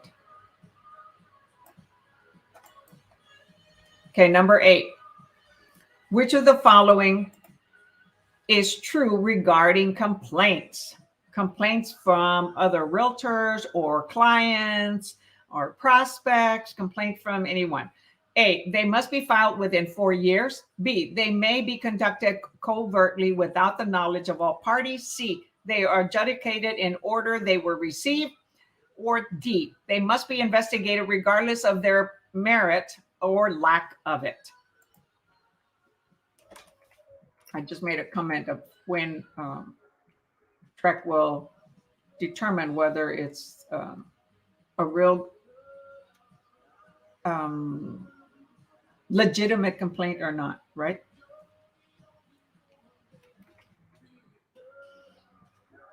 No, it is not D, okay? It's another answer. It is not D. TREC is going to determine whether the complaint has merit or not before, going through a hearing and all that, because not all complaints have merit. Some people are so happy and they complain about anything and everything. Hi, Blake. Can't remember if you were here earlier, if there was another one. So the answer is not D. Yes, it is A. Okay. 11A, they must be filed within 4 years. That is the statute of limitation. If there is a complaint by a client, a prospect, or another realtor, okay, that we were involved in a transaction with, it has to be done within 4 years. So that kind of goes along with the fact that we keep our documents for 4 years. So B says they may not be conducted covertly without the knowledge of all parties. Well, TREC is going to do the review, okay? But it doesn't say they must be conducted covertly. It just said they may not be conducted covertly without the knowledge of other parties. So the other parties, okay, will get notice, whoever is involved. However, the brokers may not be notified. The sales agent has to notify, like we read in the prior question, has to notify the broker. Can you imagine a broker that has over 1,000 realtors, if they have to keep track of all that and be on top of it? No. Okay. So not everyone is going to be notified. Yes, but that is the statute of limitation, Debbie. Hi, Debbie. Okay, that's why we also keep all our documentation, our communication for 4 years, in case something like that were to happen. So 11.8 is the answer there.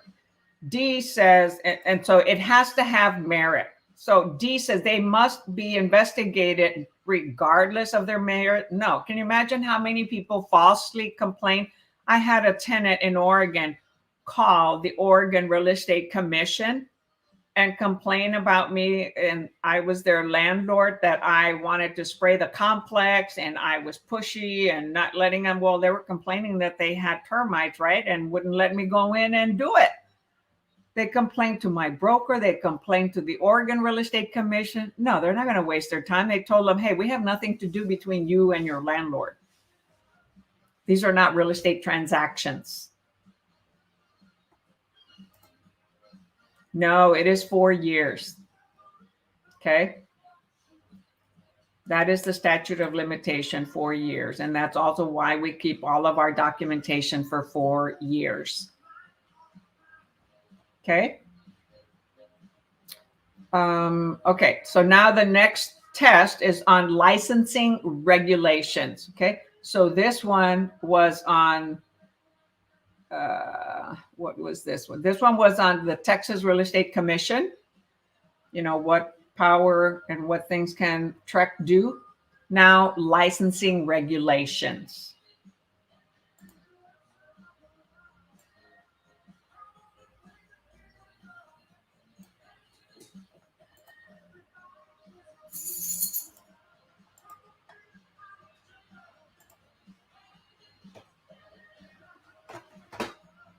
Okay, so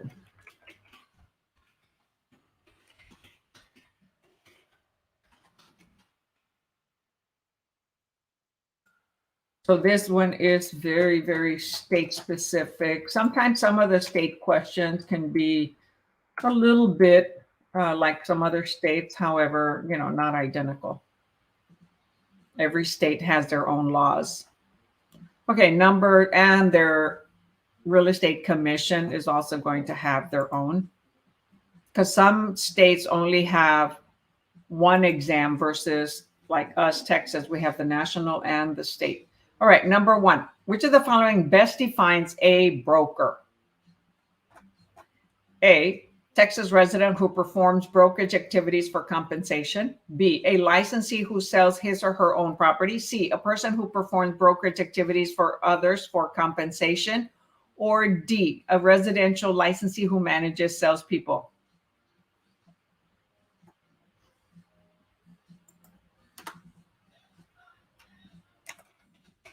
Type your answer in the chat.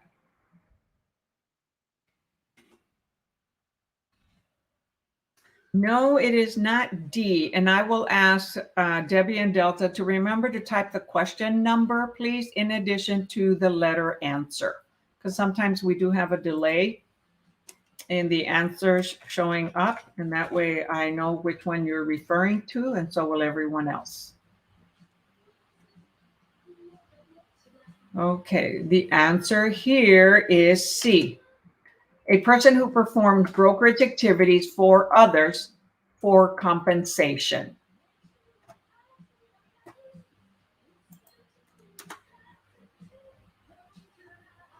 Okay, the reason why, let's see, who answered D? A residential licensee who manages salespeople? No.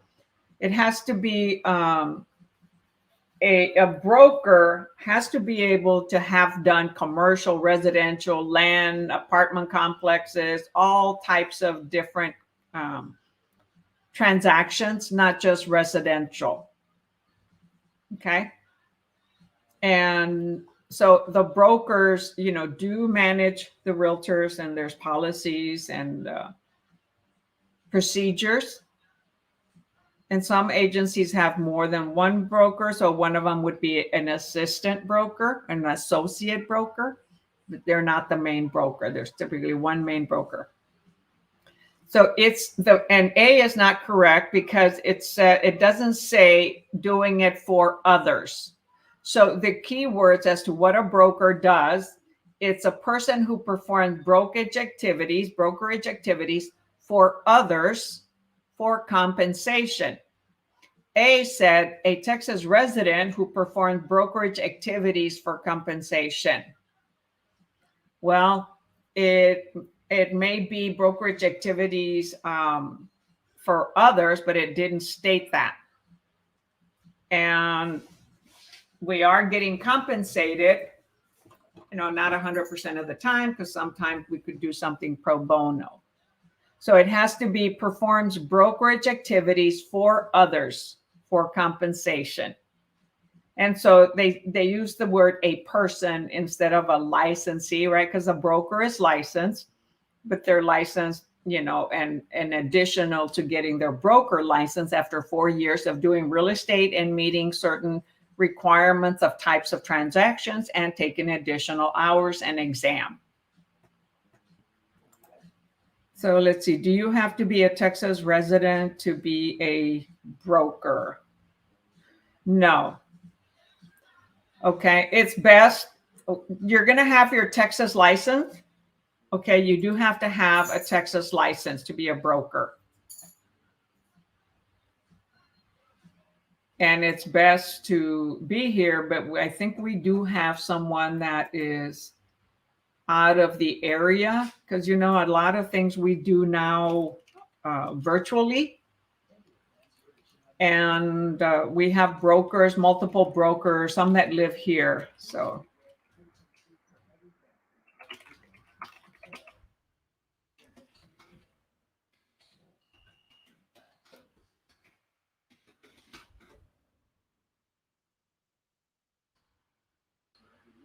well, it says you must be a resident of Texas unless you were licensed in Texas as a sales agent or broker within the last 2 years, or licensed as a broker in another state. Okay, so you only must be a resident unless you were licensed in Texas as a sales agent or broker within the last 2 years, because you could have moved somewhere else, right? Especially now in this world where we are a virtual company and people move around a lot, or are licensed as a broker in another state. Okay, so the answer there was 21C, right? 12.1C. Number 2.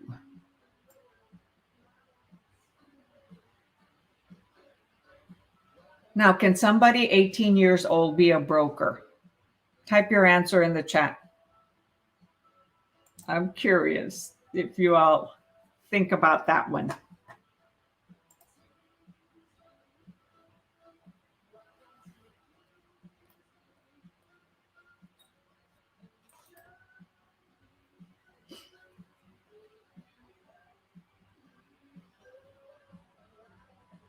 No, right?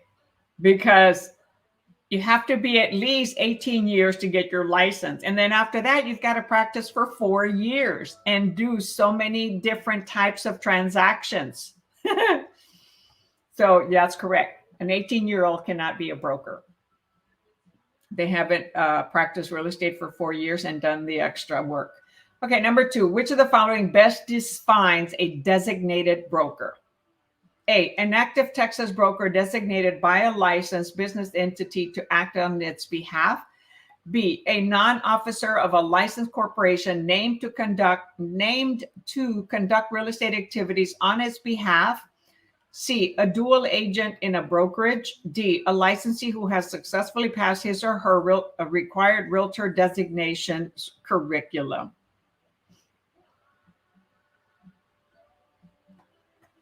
So we have A so far.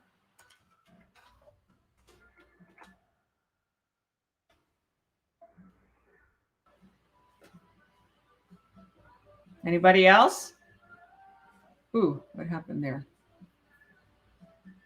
Yes, the answer is A, an active Texas broker designated by a licensed entity, business entity, to act on its behalf. So there could be, a brokerage, LLC, or corporation, right? That has, they're an active Texas broker, and they have been designated, okay, as the broker by that entity. So an active Texas broker designated by a licensed business entity. So like our entity, eXp Realty, okay, has a brokerage license, has the broker license, and they end up assigning or designating a particular broker as the main broker.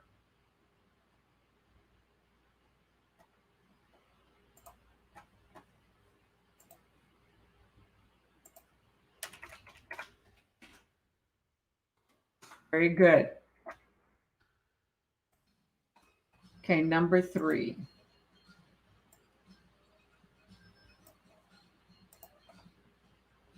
Which of the following parties does have to have a license to operate legally? A person who shows his licensed brother's listing to neighbors in the immediate neighborhood. B, MLS services who provide listing services but do not get paid for resulting transactions. C, a family member who sells a house she has just inherited from her father. Or D, an employee of Burger King who assists in the purchase of a site for his company.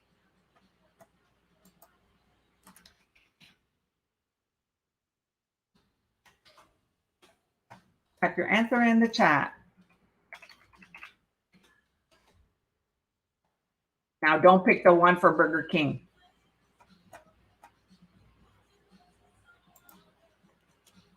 Because they're an employee.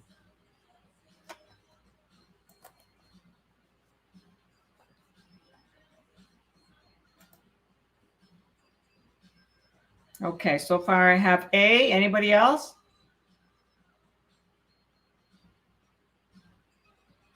No, it is not C. We can sell our own properties.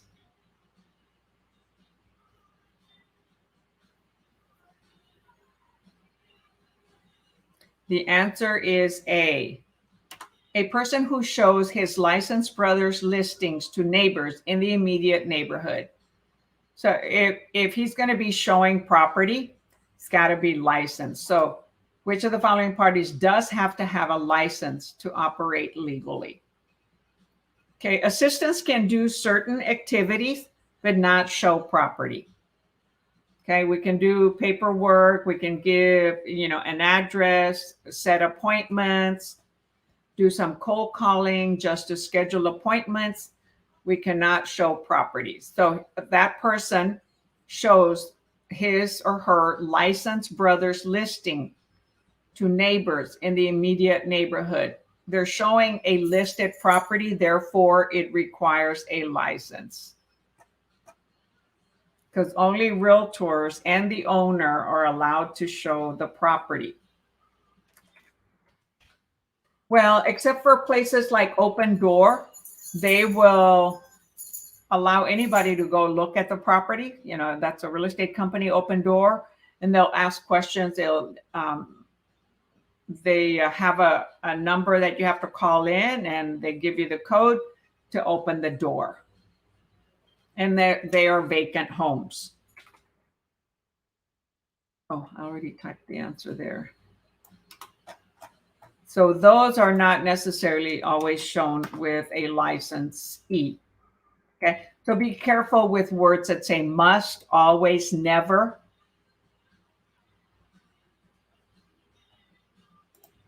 So you type B, MLS services who provide listing services but do not get paid for resulting transactions. No. So MLS services are neutral parties. They provide a service just to keep track and monitor and control all the listings. They are not showing property. They're not dealing with transactions.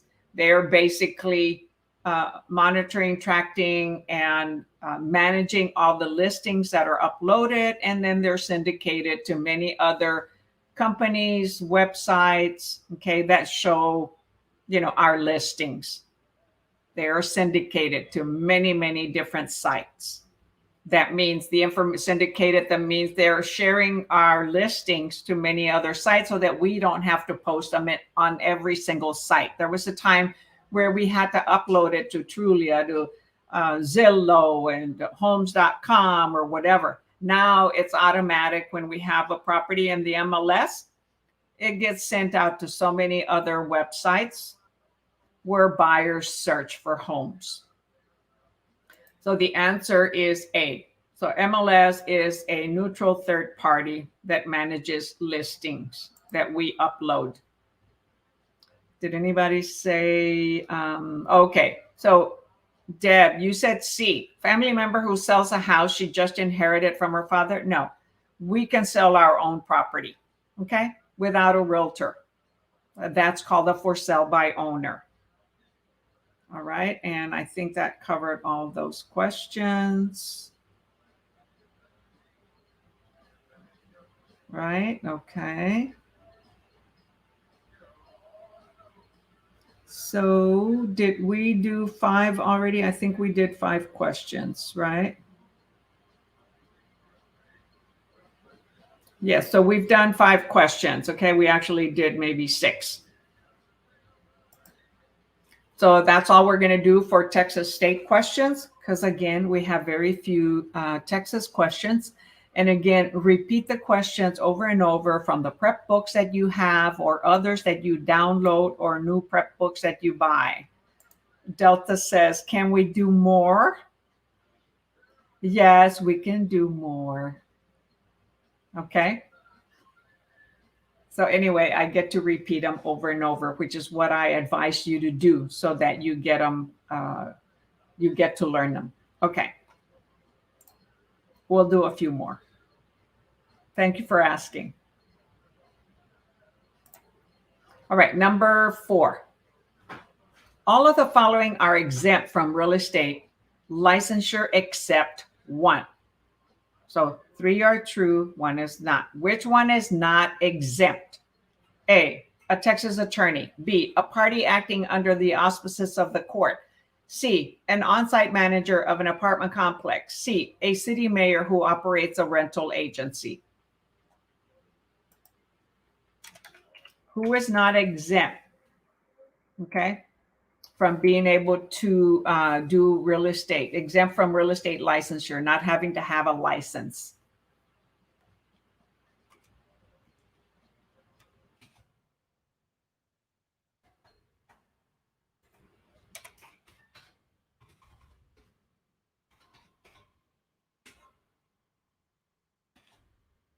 Hey, come on, type your answer in the chat.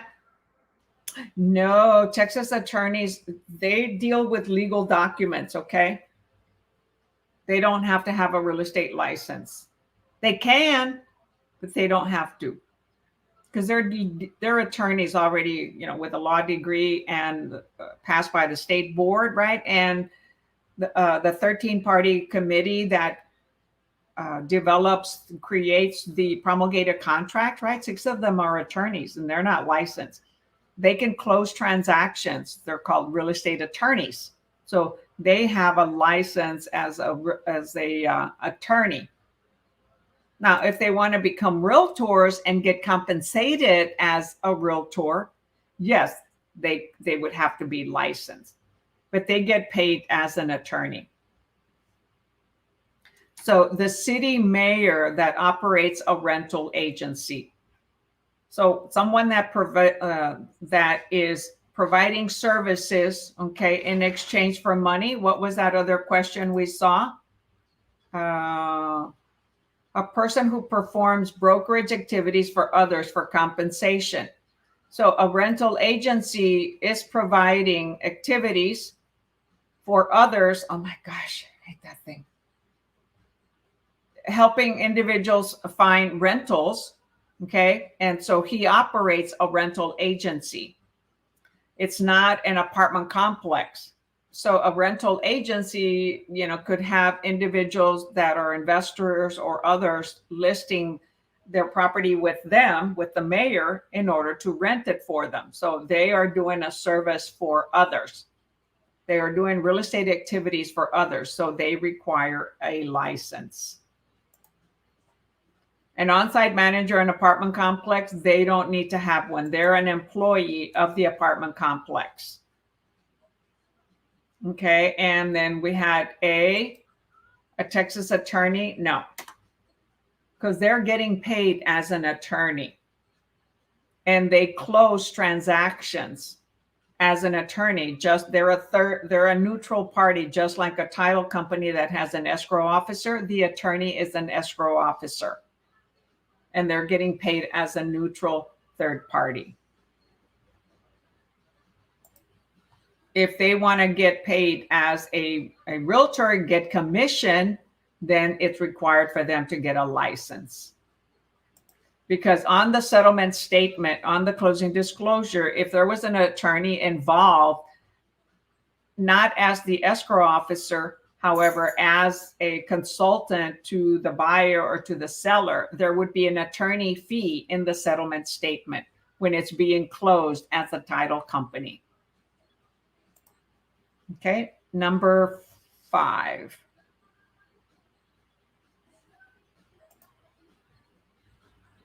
William has been named designated broker for the partnership he works with. For this to be acceptable, William must be what? A, be an active licensed sales agent or broker. B, be a general partner of the firm. C, be an employee of the partnership. Or D, must have been affiliated with the firm for a minimum period of 12 months.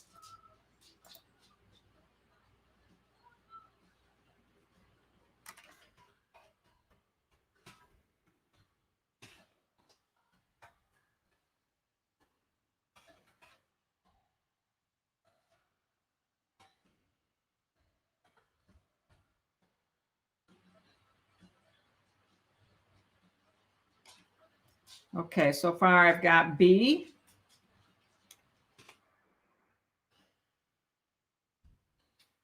Anybody else?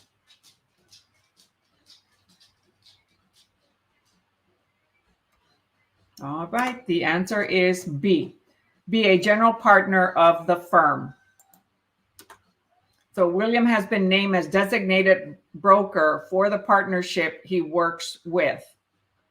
For this to be acceptable, William must be a general partner of the firm.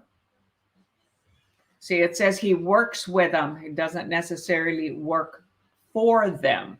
He works with them. So designated broker for the partnership then requires to be a general partner, because then one person is signing, being the general partner, right? Like a general warranty deed or a general property manager that has a lot more responsibilities than just a managing property manager. A general property manager might also have a power of attorney to get loans or other things assigned by, entrusted by the owner of the properties. Okay, number 6, it's not labeled, okay, but it's number 6.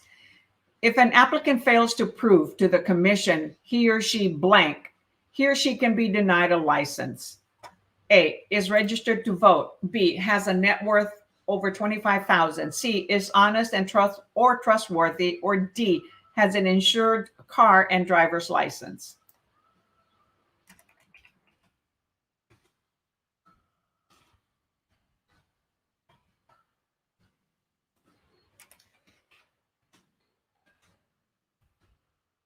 All right, I'm waiting. I'm waiting for that answer in the chat box.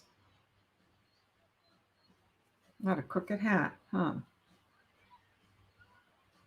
I love my baseball caps, but that's part of my identity. Black and red. Yes, the answer is C. Is honest or trustworthy. We do get asked that when we apply for a real estate license. And to take our courses, right? Well, we can take our courses without doing that, but TREC is going to ask us. Okay, number 7. To obtain a Texas real estate sales agent license, applicants must complete what? A, 60 hours of real estate principles and 120 hours of finance, law, contract forms, and agency. B, 90 hours of real estate principles and 90 hours of law, finance, and agency. C, 120 hours of pre-license education and 60 hours of post-license education during the first 2 years, the 2 years initial license period. Or D, 90 hours of pre-license education and 90 hours of post-license education during 2 years initial license period.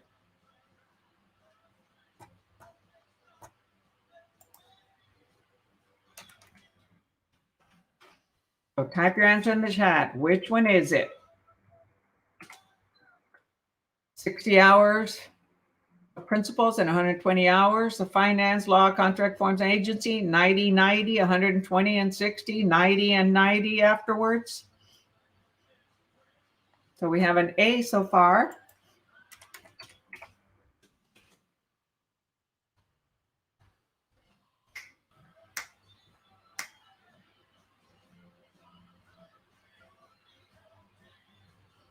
All right, the answer is A. 60 hours of real estate principles. You're taking 2 courses of principles, okay?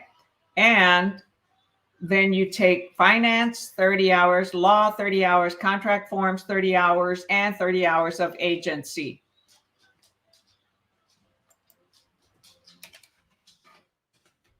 That totals to 180 hours.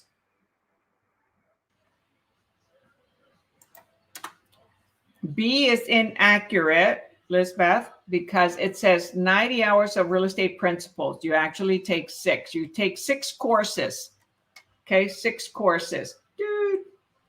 2 of them are principles, 30 and 30. That's 60 hours, not 90 hours. Okay, then you have finance, law, contract forms, promulgated contract, and principles of agency.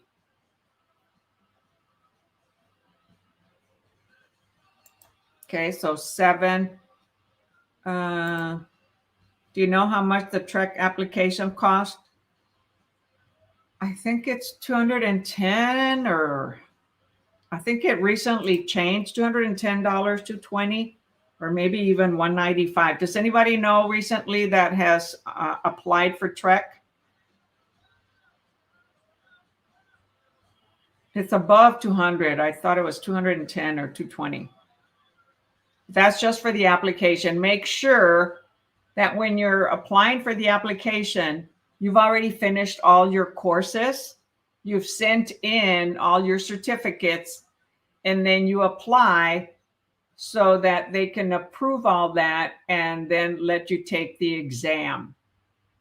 Because if you apply with TREC, remember you have 1 year to take your exams and take it 3 times. And if you end up applying and paying the application fee while you're taking your courses, you're using up your 12 months. Okay, so that's a good question. But you can go straight to the TREC website and it'll tell you on there the fees to get your application to TREC. You can have the online account, okay, where you go in there See, is there a limit when you completed the courses and filed the application? No, the limit with the courses is with the agency that you bought the courses. Usually they give you 12 months to finish the courses. And I just experienced that because I bought a luxury course and I never took it. And I called them and the year had expired, so I have to buy it again. So the limit on the courses is with the school that you're taking it with, the school agency, the course agency that you're taking with.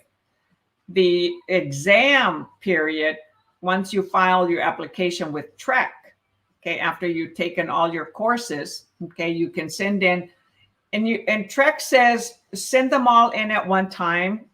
Okay, I send them in one at a time. Of course, I took mine in 2013, the end of 2013, and I would email each one and then follow up to make sure that they got it. So that by the time I had the last one, they only had to receive one more and not have to go and review and make sure they had all 6. And I got my approval really quick. So was that the question? Yes. Okay. So number 8. So did that answer your question, Delta?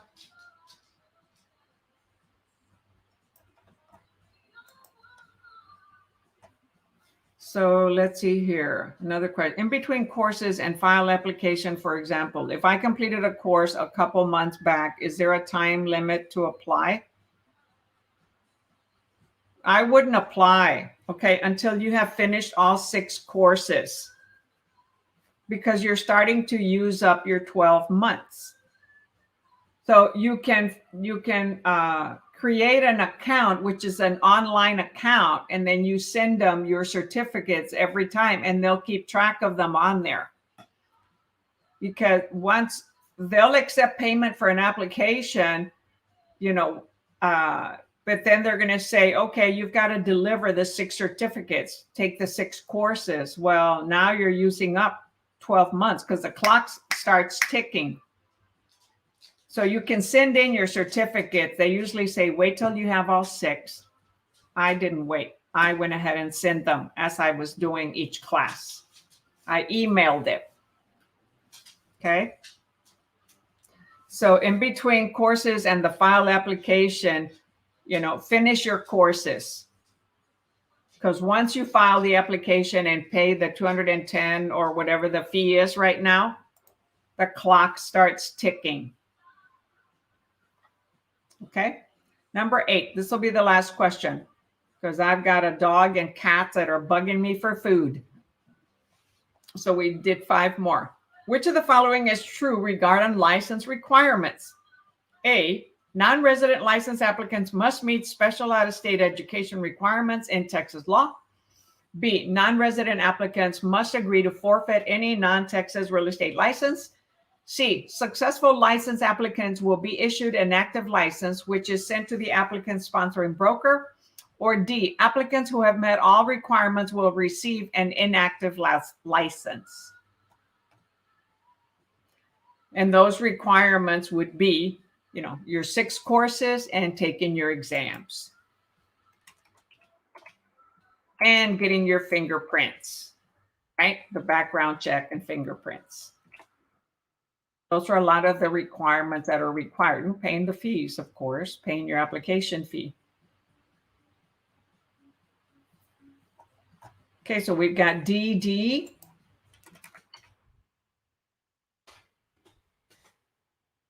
And yes, hey, Blake is back. Yes, the answer is D. Applicants must have met all requirements, will receive an inactive license, right? So as soon as we pass our exam, because you take all the 6 courses, you send them to TREC, and you pay the application fee.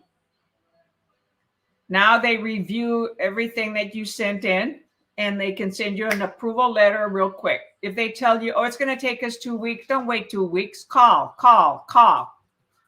The saying goes, the squeaky wheel gets heard. It shouldn't be that way, but I had a commissioner tell me that, However, yes, if you go and you keep calling and finding out to get it done quickly, they'll do it. And so once they give you the approval letter to take your exam, you go take your exam. They also say you can go get your fingerprints, okay, with the background check. Do those as soon as possible. Because if you pass the exam and it's sent to TREC right away and you don't have the fingerprints, it might take you a week or 2 weeks or more to get the fingerprints reviewed by TREC. Because you go to a place to take your fingerprints and then they're sent directly to TREC.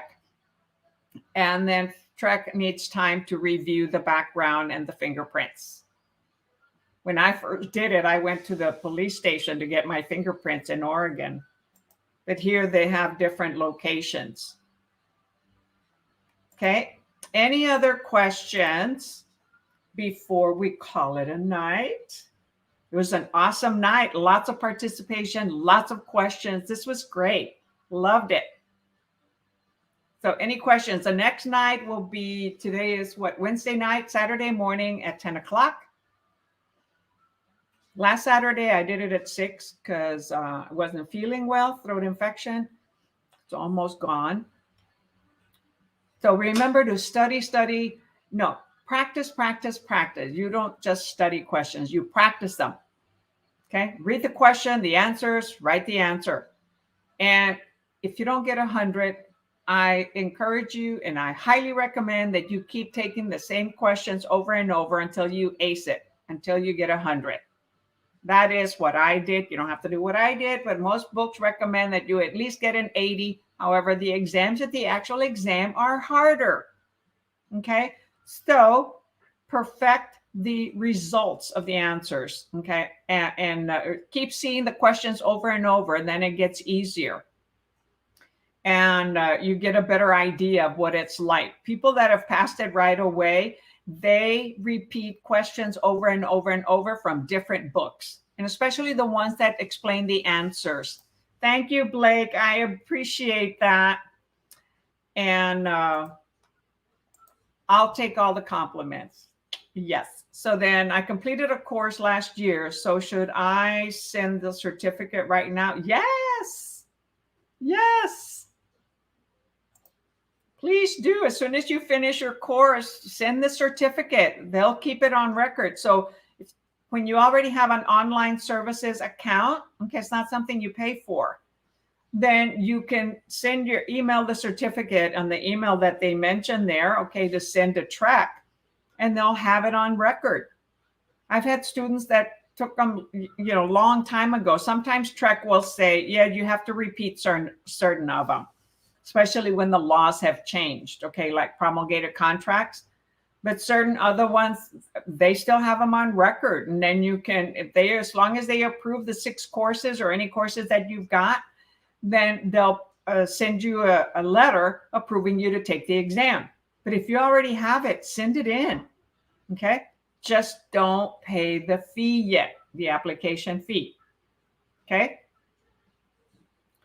So remember to go to my YouTube channel and tap that subscribe button. If you haven't yet, click that little bell so that you're the first to get notified every time I go live, because all my classes are live. I will be doing some others, and I'm doing some shorts to encourage individuals, students, to go back and look at the actual videos and study them. And so the little short will trigger you to go, oh, yes, I need to study vocabulary, or yes, I need to study the contract, okay? Triggering your brain to go study important things that you'll have on the exams. And also give me a thumbs up if you like this video, and I will make more. If you have any suggestions, any comments, you can also put them on the community section. I should probably ask some questions on there, or put them in YouTube comments or on the messenger groups if you're in one of my messenger groups. Whenever anyone asks to join my Facebook group, I typically add them to a messenger group and put reminders on there. And you can always remove yourself should you not want to be on the messenger group, or you already got your license and you don't need to be on there. So it says the reason was because I was 17 at the time, so I wasn't sure what to do. Oh yeah, but you're not getting your license yet. So you're required to be 18 years old to take the exam and become licensed. By taking your courses and sending the classes in, you're just putting them on your record. Okay, you're on your way. And as soon as you become 18, then they would approve you. Okay, if you happen to do them all before you're 18, then they're going to say, okay, you need to wait till you're 18, and then we'll review everything and approve you. Okay, that's awesome, Delta. You're only 17. You were 17 back then. Woohoo! You start doing real estate young. Oh my God, there's some very powerful young real estate agents out there. And they don't have any bad habits, and they start learning the scripts. They start doing what they're advised to do and told to do by different people, and just start doing it. Can you imagine how it could be? Now, if you don't do what it takes, then you're not going to make it, because you're 18 now. Well, congratulations, 18 years old. That's awesome. So yes, continue taking the courses and start sending whatever you have already. Okay. And should you all have any questions, hey, type your questions on YouTube or on Messenger group, Lillie Handy Dominguez, Wow, Lillie Handy Dominguez. And not on my business pages, but on my personal Facebook. And I reply to them all. And if for some reason you don't hear from me, hey, you can text me. Okay, my phone number is in the description at the bottom. You can always text me. 7:48. Oh, did I not type the answer? No, 8 was D, Debbie. Applicants who have met all requirements will receive an inactive license. Once you have a sponsor, you select a sponsor. We now do it on the computer on the TREC website. We go in there and we add the sponsor we have chosen, and then the sponsor gets a notification and they grab the license, and now we become active. But as soon as we pass our exam and we have our blueprints, our fingerprints, we go inactive status. So there are tricky questions out there about renewing your license and things like that, because you can so the answer for 12A is D. Okay. A, non-resident license applicants must meet special out-of-state education requirement. No, we only have to deal with Texas requirements. Okay. I was licensed in Oregon. I was living here and I was doing transactions from Texas. Okay. But I had already had my license long enough. So the Google that I found was a broker. If they've had a license for 2 years, you don't have to be a Texas resident. But if you're starting from scratch, more than likely, yes. Okay. But this says you must meet special out-of-state education requirements. No. All you have to do is meet the requirements for Texas when you're going to practice Texas real estate. Okay. All right. If no other questions, love you all. Thank you for attending. And I want all of you to pass. So please practice the vocabulary or memorize them. Practice with somebody else, okay, or on your own. Write them out, okay. Write the vocabulary down. If you missed any questions on here, look to see that it was about more than likely about the vocabulary. So go do that. And repeat the questions over and over. Don't think that you're wasting your time by repeating the same questions over and over. I repeated them over and over when I was practicing my exams, my quizzes and all that, until I got 100. I wouldn't move on to the next one until I got 100 on that particular one. And sometimes it took me 2, 3, 4 times. Okay. So can you imagine? We only have 3 times on the real one. So until next time, catch you later. Have a good night.